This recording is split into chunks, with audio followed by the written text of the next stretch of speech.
Morning, everybody. It's 9:30 in the West. It's good afternoon in the West on the Eastern time zone. It's 11:30 in the Midwest. Salute to everybody. What's going on? Let's get right on to it. Salute to everybody that comes and chopping up with me every day. I know it gets out of, it gets out of whack sometimes, but we got to be better than that. Salute to all of my subscribers, that's male or female, who really, truly come over here and check out my channel. Today's Friday, of course. We have a game 2 tonight in the Eastern Conference Finals. As in the Western Conference Finals, we have a 2-1 lead for the Suns. The Clippers came back and won the game last night. They came back and got back in the series, so it's 2 games to 1. So now it's time for Phoenix to make their adjustments. Chris Paul didn't shoot well last night. First game back. Devin Booker didn't shoot well either last night. You gotta give the Clippers credit. Hit timely shots. I watched the game again. I watched it last night. I watched it again this morning. Kind of type person. I like to watch the games 2 or 3 times. But I need to give the Clippers their credit. Give the Clippers their credit. I don't give no excuses for why certain teams, what certain people make for their teams and everything like that. The reason why y'all make excuses and everything like that is because they make excuses on TV and everything like that. So I'm from that no excuse era. So hey, we gotta give them their credit, man. They won. They're back in the series. Now, as far as Milwaukee goes and the Bucks, they got some questions they need to answer. We'll see how the Hawks will play as well. Trae Young went on and that man went nuts. He didn't shoot that well from the 3, but the Hawks got it done. Nevertheless. And to me, they need to start giving their just praise. It's a shame with teams, but people don't want to get teams they just praise. Oh, I want to see Atlanta in there be a boring NBA Finals. Will be a different NBA Finals. It won't be in LA. It's not going to be in Golden State. It's not going to be in Cleveland. You know what I mean? It's going to be, it'll be something different. It'll be something good for basketball for once. Because obviously, the bottom tier teams, they'll never, at least in football, you see teams come from the bottom up. But basketball, when they down, they down. The Marcus is down, they down. They don't want to win. I don't know what the case might be. But you always talk about the same teams every year. So they need parity. They start need to get back parity again and just give the team their crops, man. Because the Hawks, they will deserve it. They can help who they played and they beat. Excuse me. They can help who they played and beat. Excuse me. Look at that. See who they played. They can't, you know what I mean? Can't be like that. Salute, Matt. It's Friday, y'all, so let's kick it. It's my first one of the day. And then right before I go to work, I will do another stream again until the game come on. Yeah, we just gonna keep everything. Excuse me. We just gonna keep everything real here. I'll try to keep everything real here as much as I can. I'm not gonna play around with anybody. I'm just the type of person that I just can't. I know we're gonna have trolls. I know I have cats on the panel that I might get into it, man, but this is not the platform I wanted to be on. I keep saying this, we need to be examples for everybody else. Y'all want women to come on the panel, but we can't be on the women ain't gonna come on the panel when they see guys acting like this.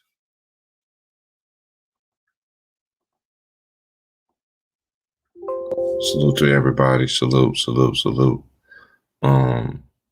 I was gonna say this. Let's give the Clippers their credit. They're up 2 games to 1. I didn't know my mic was on mute. Sorry, y'all. Yeah, the Clippers, they give the Clippers their credit. They won the game last night, 2-1. No excuses. No excuses. Hawks and Bucks is 1 game to none as well. And I was saying this before I realized my mic was on. It, I know I see comments and I hear people be saying that the finals will be born in Atlanta. No, it wouldn't be. Atlanta's a big city. It won't be born in Atlanta. Maybe something I think would be good for the NBA because unlike football, you don't see teams from the bottom tier end up making the playoffs consecutive years because see, like when the team is down, they stay down like forever. So that's why you get these same old mediocrity behind finals. I know surprise fans, I know they don't want to tell y'all, but the ratings are going up. They went up and it's not even close. But they ain't gonna tell y'all that because they want to sit there and take that. It's all good. I think it's good for basketball. I think it's great. Because a lot of people fail to realize y'all great players, they're getting old. They're getting old. Y'all top tier players that y'all love, they are getting old. They're gonna have to retire. Father Time is undefeated in some people's cases, and what people say, Father Time, man. They get Clippers their credit. They can't bounce back last night. Chris Paul had a bad shooting game last night. Devin Booker foul trouble. Didn't have a great game. We'll see what they make of the adjustments, but for the Clippers, man, you gotta give Reggie Jackson his props, man. Reggie Jackson been on a tear. Paul George played good to me last night too. But the team still don't want to get their crops.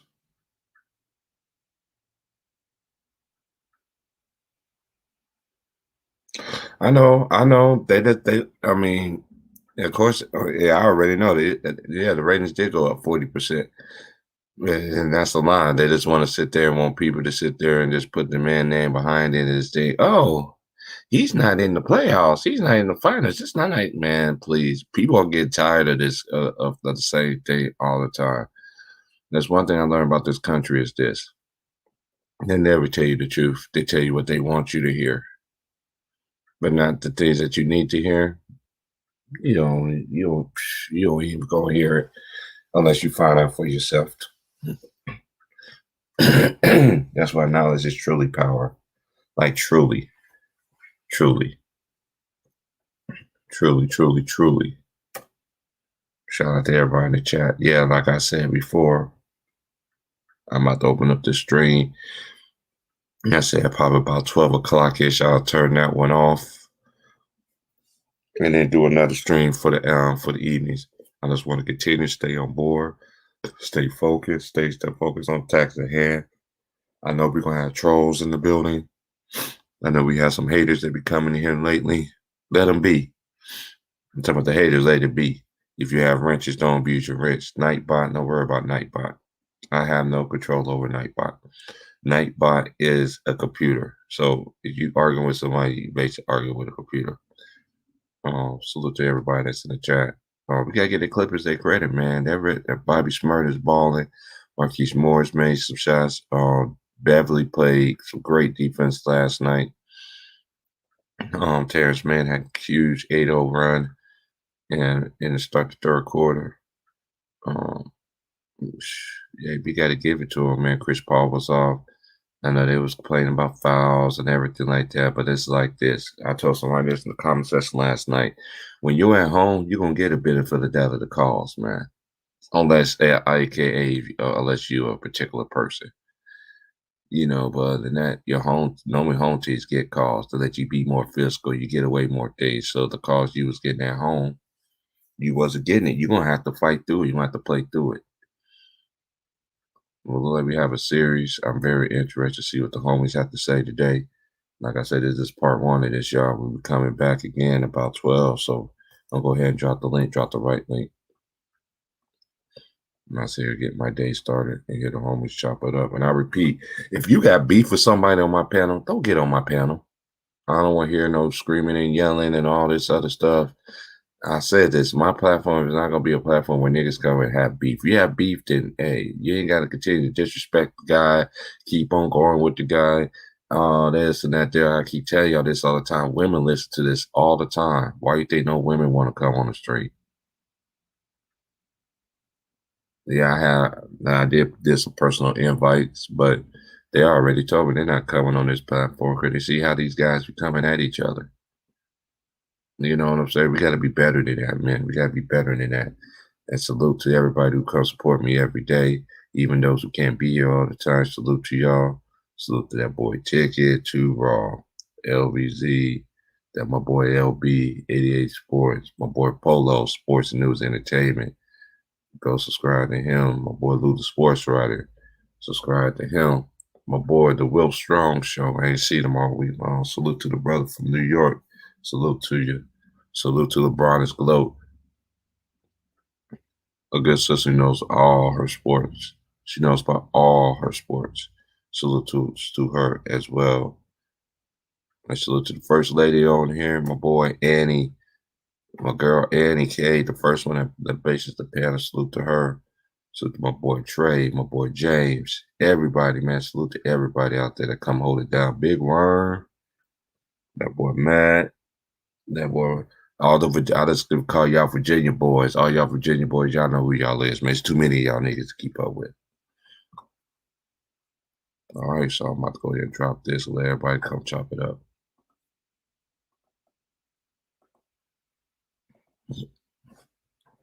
I'm about to drop the link, bro. You already know, man. I'm dropping the link, bro. I got up a little bit later, y'all, because I'm about to start work. I'm back to work again. So when I get home from work tonight, I ain't gonna be up with y'all too much longer because I gotta work early in the morning to get back up in the morning. So we're gonna keep the same thing going. It's Friday, but I gotta work. Man don't work. He don't eat.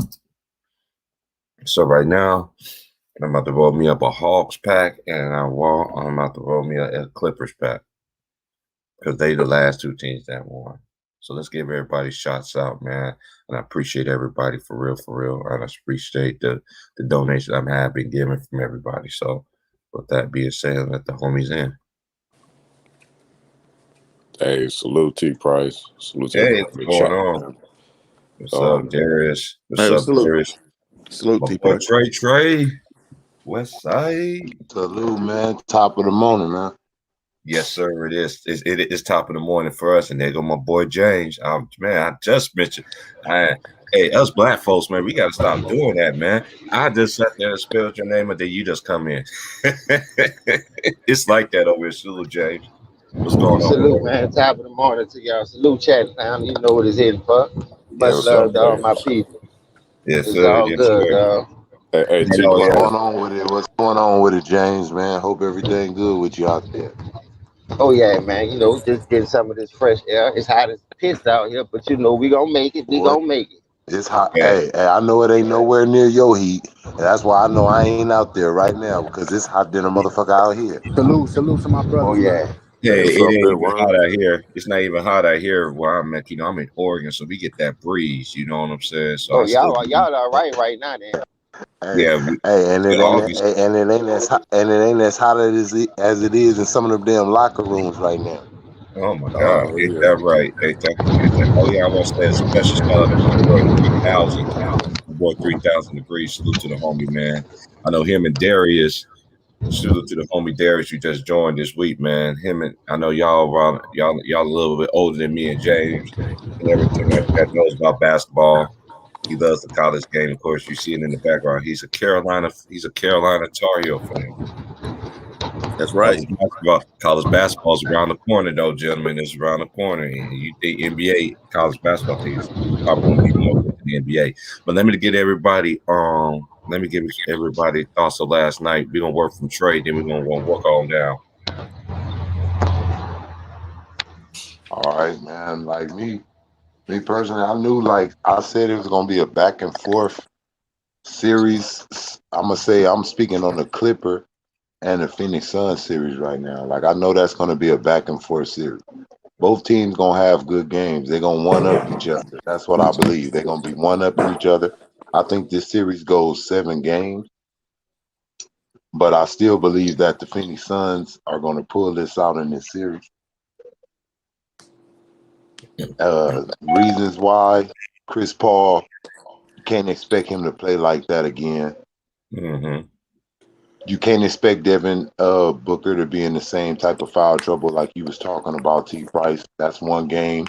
You know, you got games where the referees, you know, you can't stop a player, but the referees can fuck your rhythm up and your timing if you got to go to that bench and not getting the play time and the shots put up that you usually do, that your team needs you to. So that's some things like that just happen. They got to make the adjustments. I believe they can. And Atlanta is playing great. Like you said, that's not a like, we got to get out of that.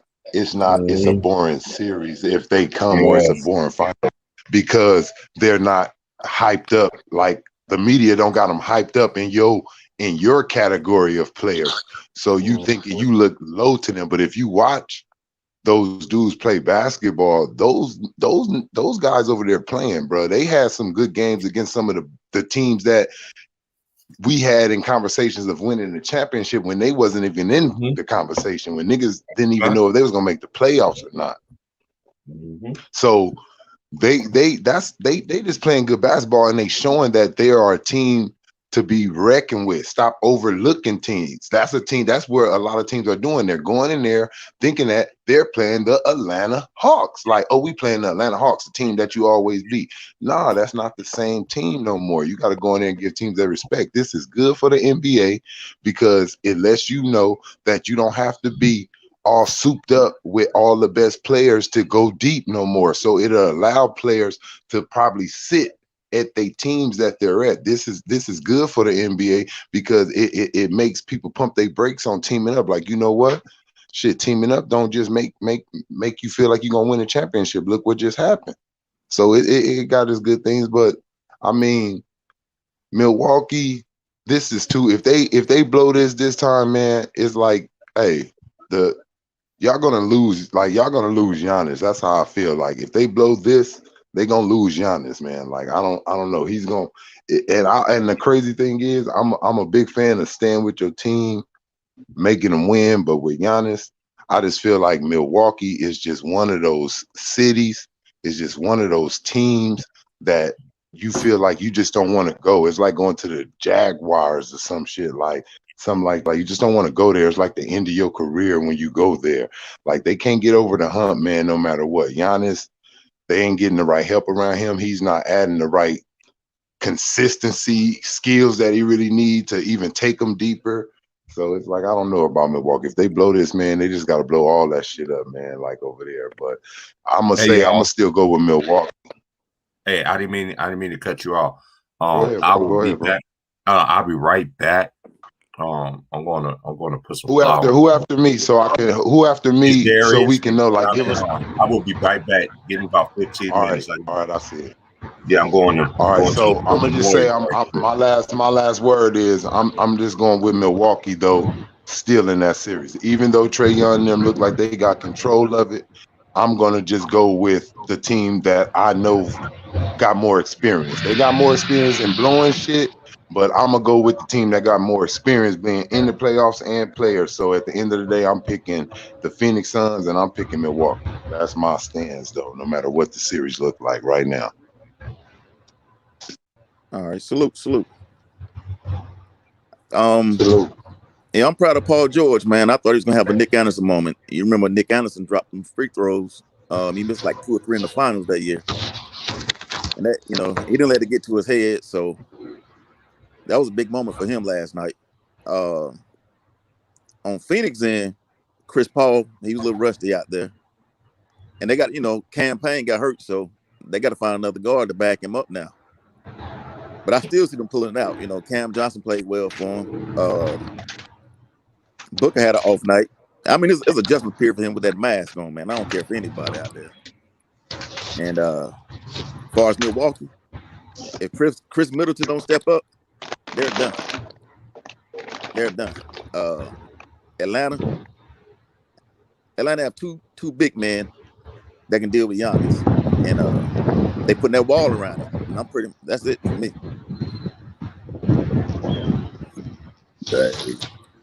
Hey, salute to everybody. Salute, So Reg. all right, fellas, I'm gonna keep this real quick. I'm gonna touch on all the topics T. Price touched on. Number one, the Clippers. I mean, they played a great game. Here's some numbers for you because y'all pretty much talked about it. What happened on the court, and I agree with everything y'all said. They played a good game. Paul George is cooking. Check this out. Zubac. We've been killing Zubac, but Zubac and Paul George combined for 31 rebounds last night. The Clippers beat the Phoenix Suns and rebounding by, I think they out-rebounded them by 8 rebounds. And Paul George and Zubac had the majority of the team's rebounds. Paul George had 15, Zubac had 16. Zubac gave the Clippers 15 and 16 last night. If Zubac was playing like that consistently all year long, the Clippers would fucking dog walk their ass into the finals, right? Like, no fucking, like, Zubac, like, that's what we need from Zubac every fucking, like, night. Like, 15 and 10. The motherfucker had 16 rebounds last night. I mean, salute to Reggie Jackson. You know, he do what he does best, put the ball in the basket. PG, he had 27. I mean, he was cooking all night long, you know what I'm saying? Like the Clippers, and another thing, the Phoenix Suns didn't have one player that scored over 20 points last night. So they had a lot of guys scoring double figures, you know what I'm saying, or close to it, but nobody on the team scored 20 points because Devin Booker's in foul trouble, CP3 had a bad shooting night, and it was just the Clippers cooking. But I don't think that'll happen going forward. I don't think the Suns have two guys, like one or two guys going without scoring 20. But if Aiden and Booker can't give you 20, over 20, that's gonna you know what I'm saying, that's not gonna cut it. You know, you gotta have your two best scorers scoring over 20 points. You know what I'm saying? They gotta give you 22, 25, you know what I'm saying, points to be competitive. You know what I'm saying? So yeah, they Phoenix Suns got depth, but I mean, if your two best scorers ain't scoring over 20, then like you ain't winning no fucking games. But I don't think it's a panic game. I just think they just got outplayed tonight. You know, it is what it is. As far as the other thing that y'all touched on, Trayvon and T. Price touched on, the whole like thing about some of the fans and some of the media people saying it's not a good playoffs because they don't have, it's not in the big cities like LA and New York and places like that. I mean, people got to look, people don't know what they're talking about. Look, Atlanta is like a top 5 like media Fortune 500 market in the country. They got CNN, CBS, all that Reggie, shit. not to cut you off. Reggie, not to cut you off. I want to ask you something before you get on Atlanta. Can you tell me from your point of view, what do the Phoenix Suns have to do? And then what do the Clippers have to do from your point of view, like on what both teams need to like execute tonight to win, like, you know, when they play each other. Okay. Not tonight, Yeah. but when they play each other. So the Suns, I'll start with the Suns because they lost. The Suns, I mean, they're up 2-1. They need to be more physical. They need to clean the glass. Like, real talk. Like you let the Clippers come in there and they played bully ball last night. They cleaned the fucking glass, man. Paul George cannot have 15 fucking rebounds, bro. Like that's like what the fuck? Like y'all need to box out for real. Like y'all got out rebounded and Paul George had 15 rebounds, bro. Like that's not gonna cut it. You know what I'm saying? Dion, you got the biggest dude on the court on y'all team. You know what I'm saying? And y'all can't. And that nigga had 9 rebounds. So he didn't even get double figures in rebounds. He had 18 and 9, which is cool. That's cool, but that's not gonna cut it in a Western Conference Finals. He's supposed to be the most dominant player on the court right now. That's not gonna cut it, dog. So you got out rebounded by Zubac by 7 fucking rebounds or 6. Yeah, 7. No, 7. So yeah, they need to really clean the glass. The other players need to step up and help out too, crashing the boards. So that's the thing for Phoenix, and obviously they need to have their best scoring over 20 points because they do everything. You know what I'm saying? Like everything else will fall in place. The coaching adjustments, the defense, CP3 running the offense, that should have fallen in place. The turnovers, but what they cannot do is get killed on the boards, and they have to consistently get their 2 best guys scoring over 20 points, or they won't have a chance. And the role players, you know, they need to step up more because they didn't really show up last night. You know, but as far as the Clippers, they need to do what they did to like last night. They need to do that shit. Zubac He need to fucking do that shit like every night. He need to play like he playing tonight. He need to be playing like this every fucking night, bro. Every night, Zubac need to be playing like this. Cause this motherfucker, like, you giving me 15 to 15 every night, dog. Thanks, Reggie. Do that shit again. Physical, making his presence known. Let everybody in the game in rebounds. You accounted for 25 to 30% of your team's total rebounding score. That's what you need to be doing, bro. Getting physical in that paint, bro. PG, you know what I'm saying? Making timely buckets, you know what I'm saying? Taking the shots, stepping up in the big moments, and Reggie Jackson scoring the ball. And they role players stepped up and made some shots. Terrence Mann, Luke Kennard made some timely buckets. So that's what they need to do, man. I just think the biggest adjustment, like Zubac, see how well Zubac. We've been talking about this dude all year long. Zubac needs to really step up and take some pressure off his team. And when that happened, they won without Kawhi Leonard. So that's what I got, man.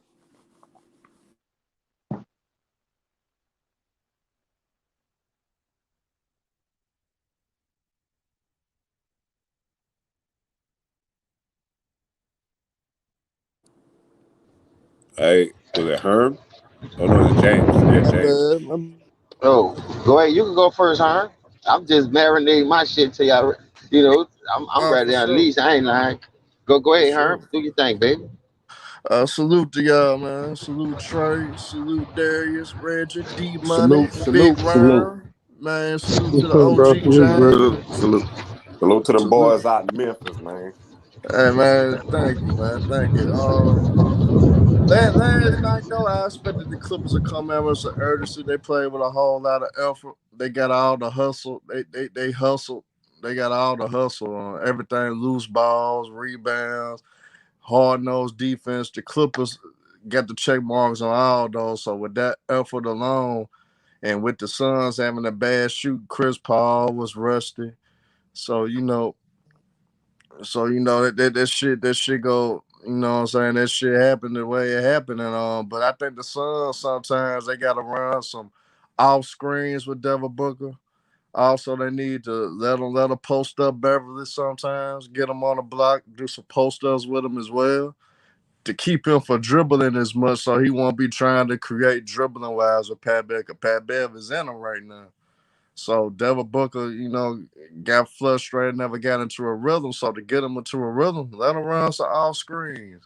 Let him do some post ups with him. They gotta do different looks to throw out Beverly. It's different if you hold a nigga man to man and somebody dribbling the ball rather than chasing the nigga around on some off screens and all that. You could be a great man to man defender, but it's a whole nother ball game where you gotta run around those off screens. So I think Montreal's need to make some adjustments towards that. And the Clippers cannot rely on CP3 being off again either. Cause that's the one player that the Suns have that, despite of the defense the Clippers got, CP3 can fuck around and have a big game. And goddamn a game 4, I think CP3 gonna come out firing. Cause like I said from the jump, CP3, you cannot come in this series. You was up 2-0, and y'all give up this series. If y'all give up this series, CP3, that shit is gonna hit your legacy hard. Cause you was up 2 games. And you got an opportunity of a lifetime to get to somewhere you never been in your career. Gotta make this shit count, CP3. But the Clippers did what they were supposed to do. Defend home court game 3. They played with a lot of effort, played with a lot of urgency. Terrence Mann balled out. He doing this thing, man. And if he keep playing the way he playing, shit, it gonna be a hard series for the Suns. If Pat Bev keep doing what he doing defensively with Booker, and the Suns don't make their adjustments with freeing up Booker and get him easier looks and get him to get easy shots, man, it's gonna be a long series for the Suns, and the Clippers gonna come back from a 2-0 deficit again. But I just don't believe it, cause in my heart, I just got this feeling, man, that the CP3 gonna pull it out and go to his first NBA Finals. That's my feeling. That's my gut feeling. But deep down, I know the Clippers got a better team. But my gut feeling just telling me though that CP3 finally finna make it to the finals. That's my thoughts on it, y'all.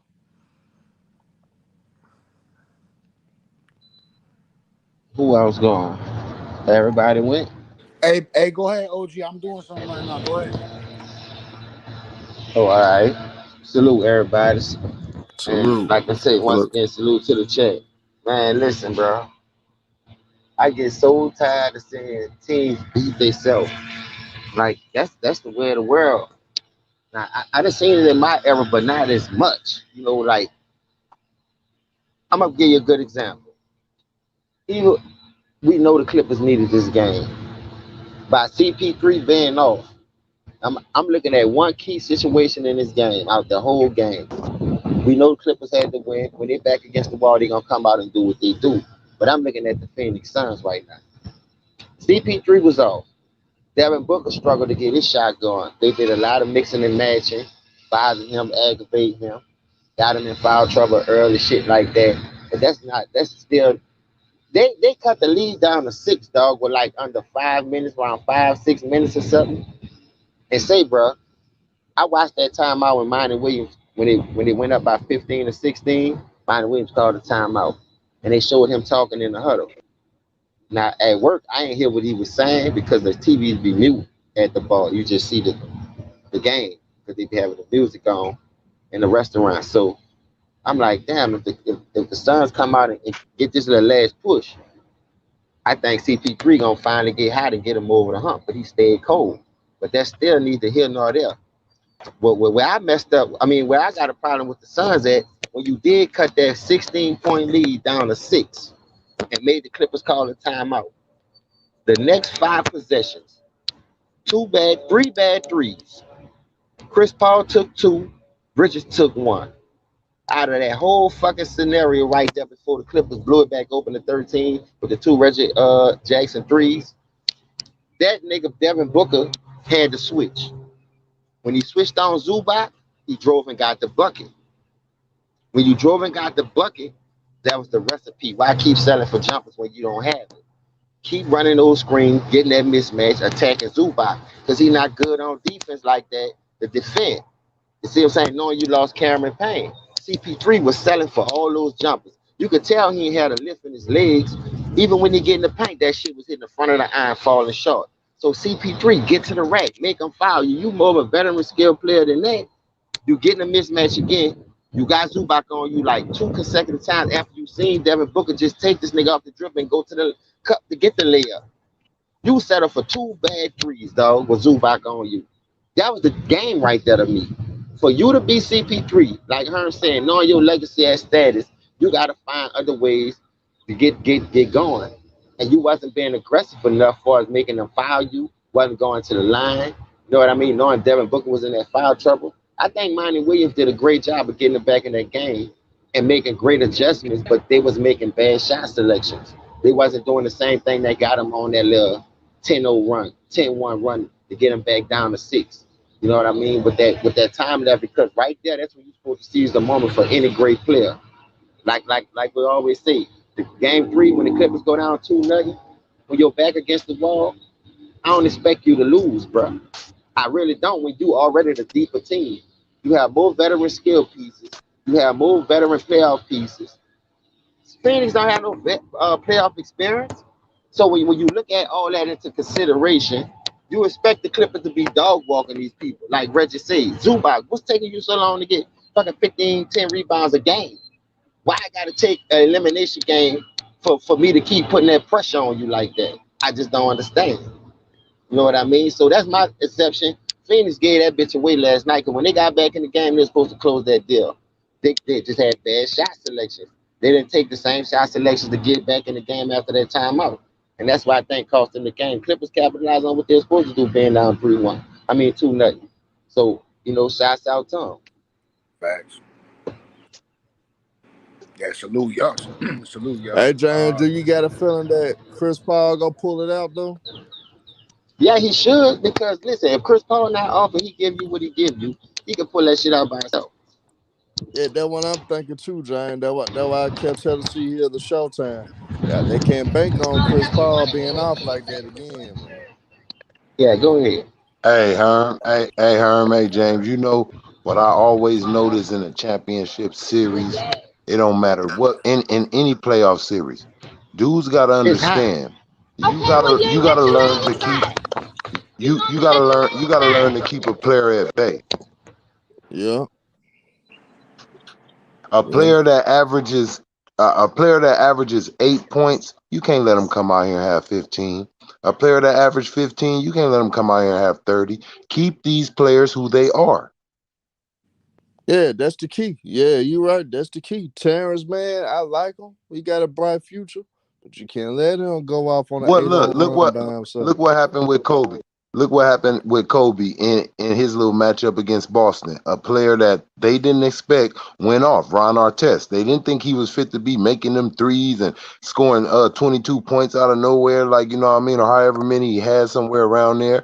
They didn't expect that. It's always something like that. Shane Battier hitting those threes and the other white Mike Mike Miller Miller. hitting those threes and all that. Like they didn't expect that Danny Green breaking the record when they went against Miami. Like you didn't expect to get like plays like that from certain players, and that's what shocked you, and that's what beat you. The boy Trent Jr. When he was with Portland, he helping them win games, coming out of nowhere, scoring 40 and 30 on people. You cannot let a player that is not known for doing this do this. When you do that, that's how you lose a series. You got to keep certain players at bay. You got to make, how I look at it, you have to make the superstars beat you. Ain't no help. You take the help away.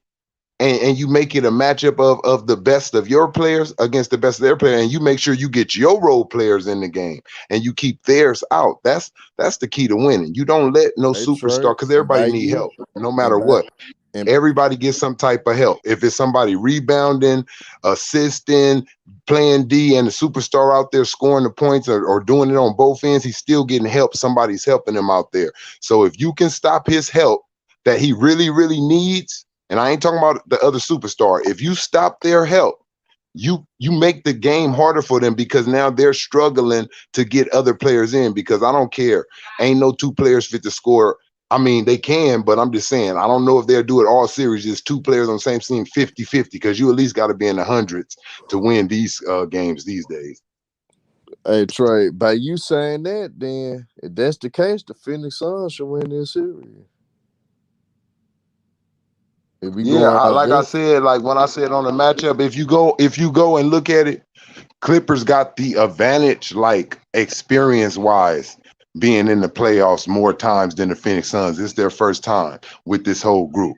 They got Paul George. Like I said, I believe you could say kind of equal on offense, but I still think he got Devin Booker on skills on both ends of the court. So it's like it leans your way, but like I said, I gotta be real. I don't expect like Chris Paul to have that same game. I don't nope. expect I don't Devin need. Booker to be in that same foul trouble. His So I legacy cannot on the say that. line, man. Yeah, so CP3 it's got his like legacy on the line. it's like the one thing you got to do. What I expect, if these dudes was having good games, both of them, and I mean like Paul George and all they role players having good games, doing everything they supposed to, and the Phoenix Suns role players, then I'll be like, okay, it's on whoever make the first mistake. But right now, it's like certain shit is contradicting you just saying who got control of this. But with Chris Paul playing and Kawhi not there, like it's really more of a struggle for the Clippers now, because you got to really rely on like your role players to stay focused and execute. Like every time they get a shot or the ball, they have to execute what the fuck they supposed to do. When Chris Paul and Devin Booker is out there on their team and they're elite at making shit go like how it's supposed to. I just know this game 4 is gonna be crucial, and I think Chris Paul knows it too. So I believe that Chris Paul gonna come out guns blazing, and I think the Suns gonna win game 4. I really Having believe home it. field I think advantage Chris plays a Paul major get a part in triple. this I think series, he get a though. triple. I think Chris Paul get a triple double the next time they play. I think he come out with a triple double because, and this is why I think they really gonna win the series. Who really? I know Paul George got something to prove. I know the Clippers got something to prove. It's just I cannot see them doing it without Kawhi, with both of those guys on the court on the other end, with Chris Paul and Devin Booker, I don't see Chris Paul losing this. If he do, boy, he's gonna take a hit. Like, boy, you really just can't cut it, Chris. Like, no matter how the advantage swings for you. So I just feel like Chris Paul really got the shit on his shoulders. I feel like he really got it on his shoulders, and I feel like he really up for the champ. I just don't see Chris Paul letting this go. Like, you know, at the this his chance. This the best chance he got to go to the finals and to win the finals when you look at who's on the other side. Yeah, I don't see that's why Herm's saying what he's saying though. And that's why I agree with every point both of y'all making, because when you got a shot like this, you got to be aggressive when you don't see your shot falling. Chris, you know that. That's why we knocked you in New Orleans. Even though injuries hampered you, you had a chance. You was up 3-2. That looked like this might be your legacy. You up 3-2, 2-0, 3-1, and blowing leads. You know what I mean? When you supposed to be that coach of the team. So why not attack? You see how they bobbling Devin Booker up. You got to open that shit up more. You got to be that floor general. I think Monty Williams did a good job in adjusting to get y'all back in that game, but you settle for too many jump shots when I know that's not your game. Even when you break the defense down and they collapse on you, you wasn't hitting the right man. It's like Russ was sitting there for some reason. That wasn't the Chris Paul that I normally see. So I agree with everything y'all saying, but I don't think we're going to see that next game. You dig what I'm saying? So, but at the end of the day, when you have it like that, this ain't like you don't have a coach to make these adjustments and you losing that way because of your coaches. I seen this man make the right adjustments yesterday. They was just taking bad shot selection. They was selling for too many threes. You know what I mean? Like this is a 3-point lead. I seen you had Zubac on you hitting step back threes. Trying to shoot a step back three. Take this nigga and drive him like Devin Booker did. Every time Devin Booker had a mismatch on Zubac, he drove that bitch to the hole and he was passing it to the open man when the defense collapsed. They just wasn't hitting. Like I said yesterday on Ticket Show, I seen Bridges. When you gonna move out that fucking corner? Every time I see you shooting the ball, it's either in that fucking corner. It's always in that fucking corner. Like you can't shoot from nowhere else. You don't, no ball movement. If you ain't got the ball, I'm just gonna stand right here till y'all pass it to me.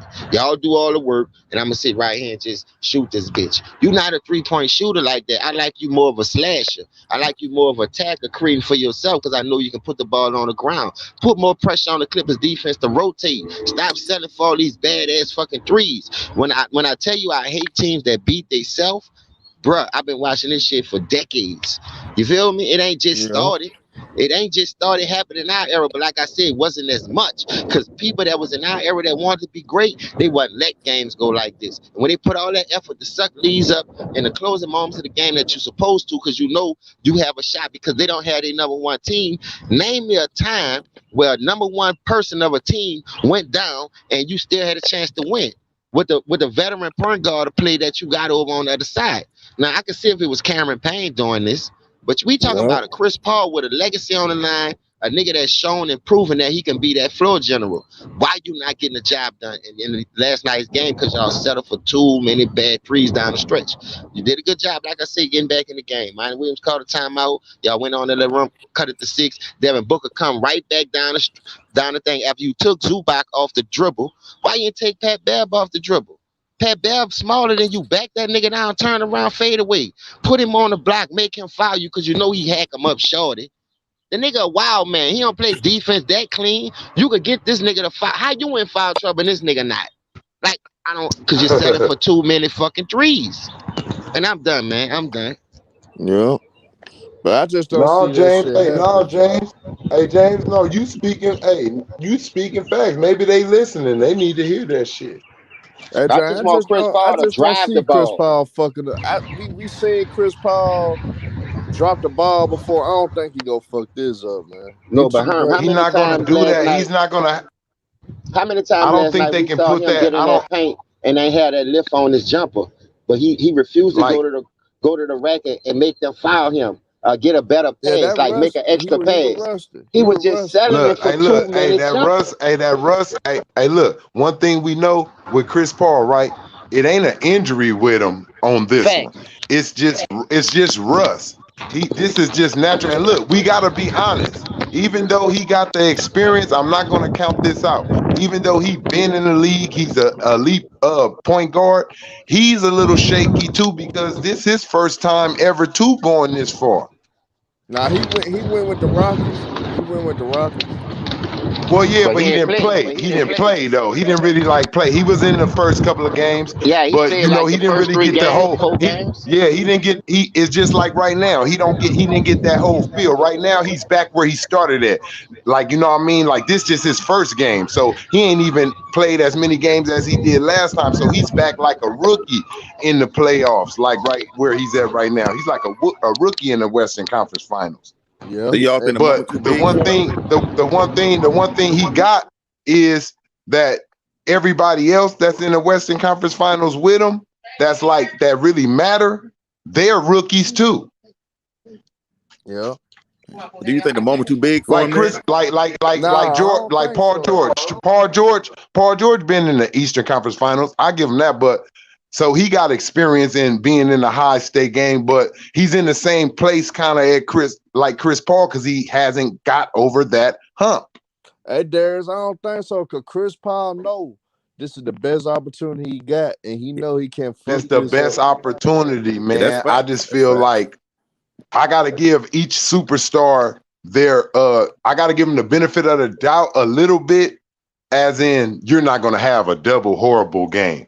Like, for you to be a superstar right now, for me to think that you're a superstar, like how I feel about Chris Paul, I'm going to give him the benefit of the doubt that he comes out with a way better game. That's why I'm just going to go on and put my foot in my mouth and say he comes out with a triple, if not a triple-double, damn near close, probably 2 rebounds, 3 rebounds away.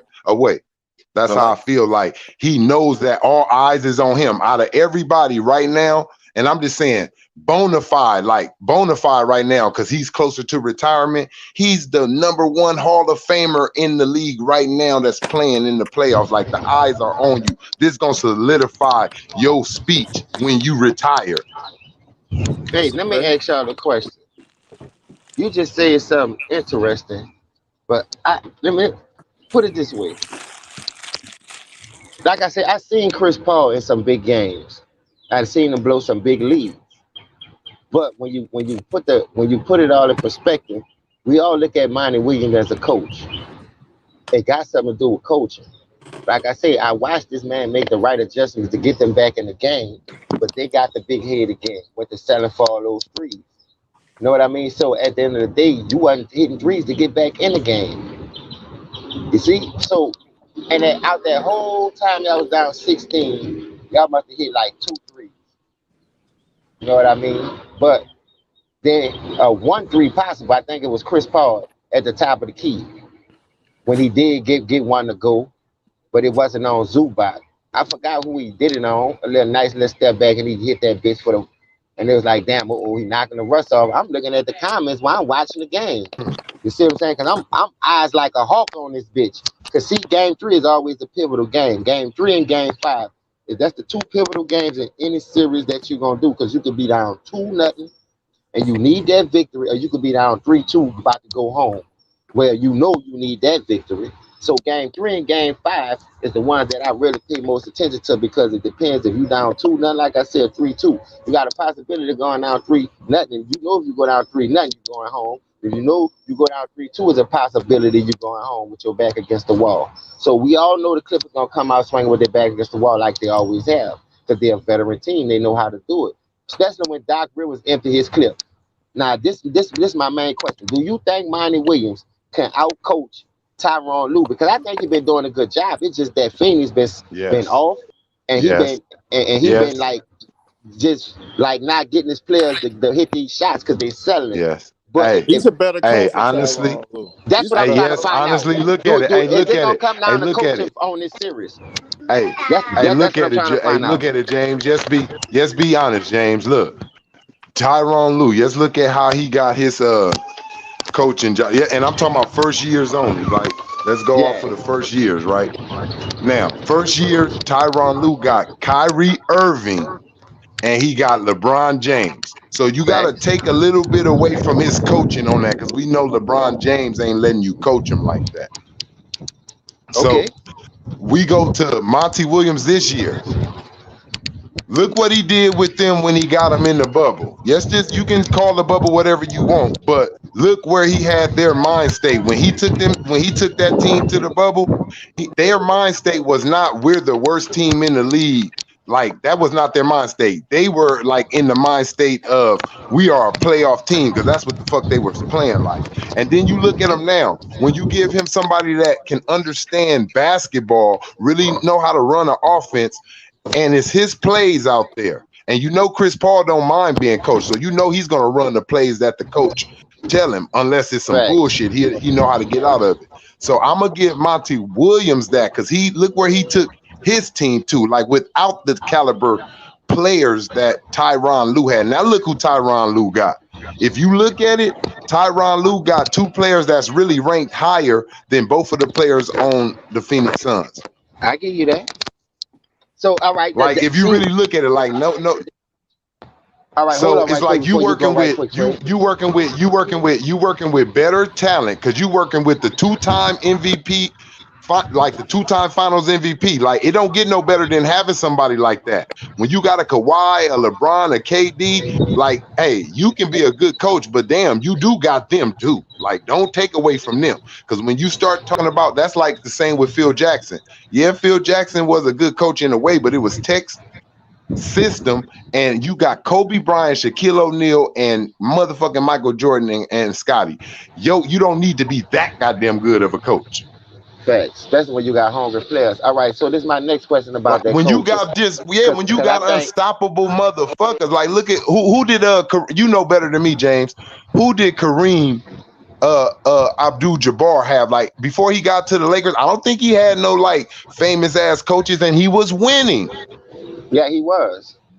But see, great coaches show you how to win too. When you got that killer in you, great coaches know how to get the best of out of you. Like when he went to UCLA, that was a great coach. So if you start off young with great coaches and go install that greatness in you when you already great, that shit'll never leave you. So that what I'm saying is the intensity of the game, the passion of the game, when that level comes, it's never too big for you. You just have to live with the results. And that's what I think Chris Paul doing right now. He always live with the results. Exactly. He just live like if he on, he on. He off, he off. I like the aggressiveness, but too many shots, too many threes. Like get to the line. Like that's why I was mad with James Harden. You was hurt, but so you know you was compromised. So try to get to the line to make it easy. You know they're gonna give you that call because you're a superstar you know player. What? So he shouldn't have played. He shouldn't have played, James. No, he shouldn't have played. He shouldn't have played.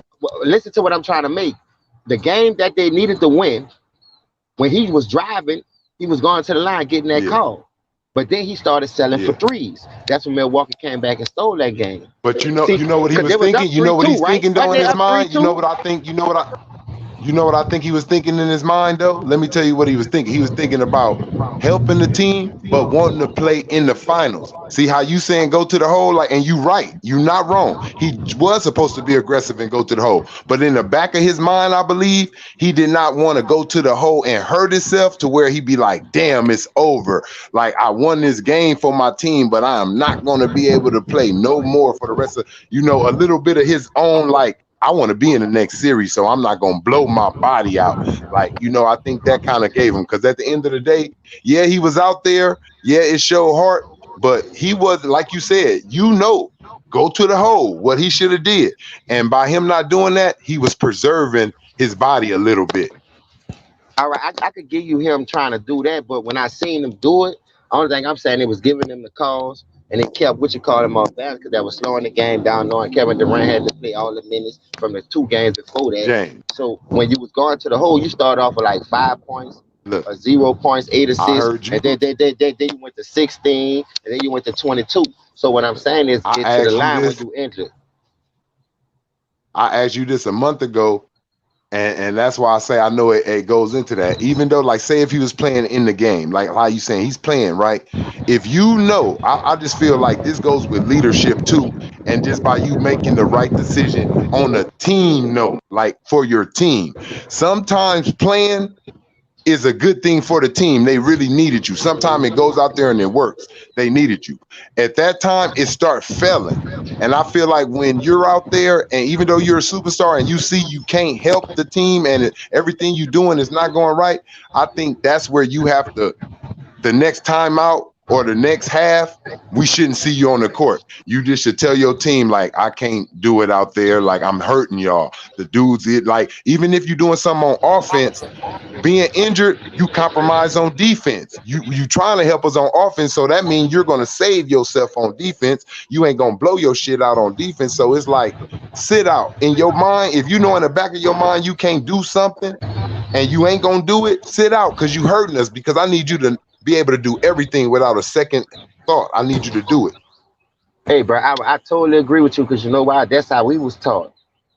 Listen, if you hurt or you injured, because you ain't gonna dive. Look, can you see James? Was you gonna dive, James Harden? You gonna dive on the floor so a nigga can land on your hamstring? Probably. Hell no. So don't come out here, because we may need that dive that you won't do. It may win the game for us. Not just that. Like, no, I'm glad you brought that up. That's why I said they did it to themselves. But at the end of the day, listen to this. You playing hurt or you playing injured. You can't go 100%. So you limited. Yeah. You could be giving that. You could be giving that burn to somebody else like Shamit, TLC. Yeah. You could be giving that burn to Mike James. All these players that's extra bodies that you need down the stretch, because you got this nigga on a broke leg, busted up hamstring, riding on that 60-pound tire. Go get the tire changed, and now you let them earn their money, man. That y'all paying for. You stagnating your offense and your roster, because you forcing him to be something that he can't, because you know he injured. That's why I say you hurting the team. And then look, I would never do that if I know I can't go. And then, like you say, basketball is a two-way sport. If you was football, you get rest on offense because you're just doing offense. If you on defense, you getting rest because you ain't doing offense. So on football, it's easy for you to rest and go give like 85 or 75 or 60 maybe, because you're not playing the whole both sides of the field.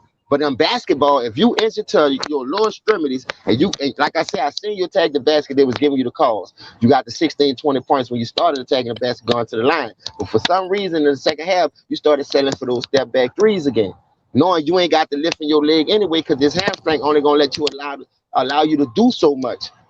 Dog, that's coaching. Coaching supposed to see that.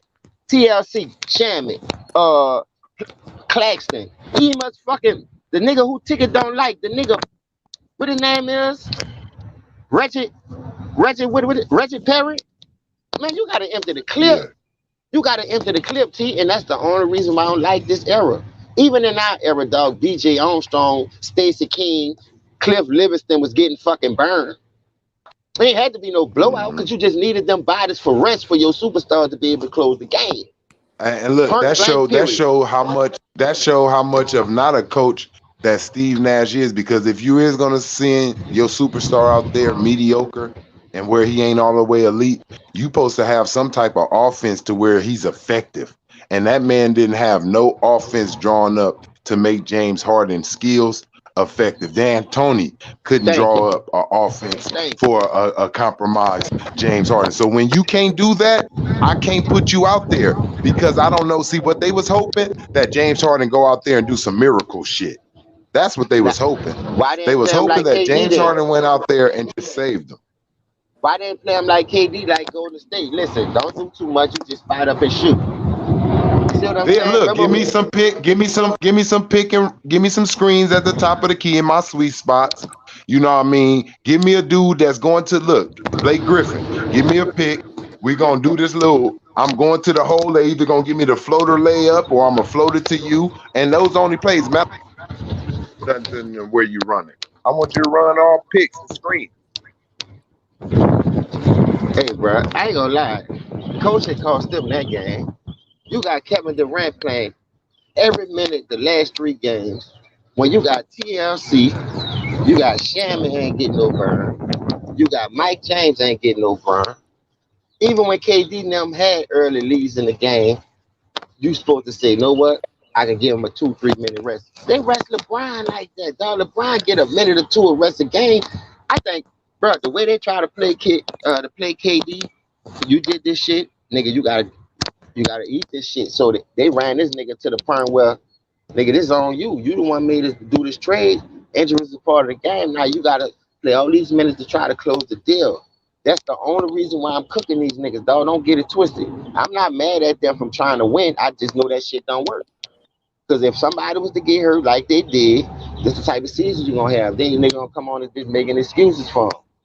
You know what I mean? I hate making excuses for people put that shit on their own plate.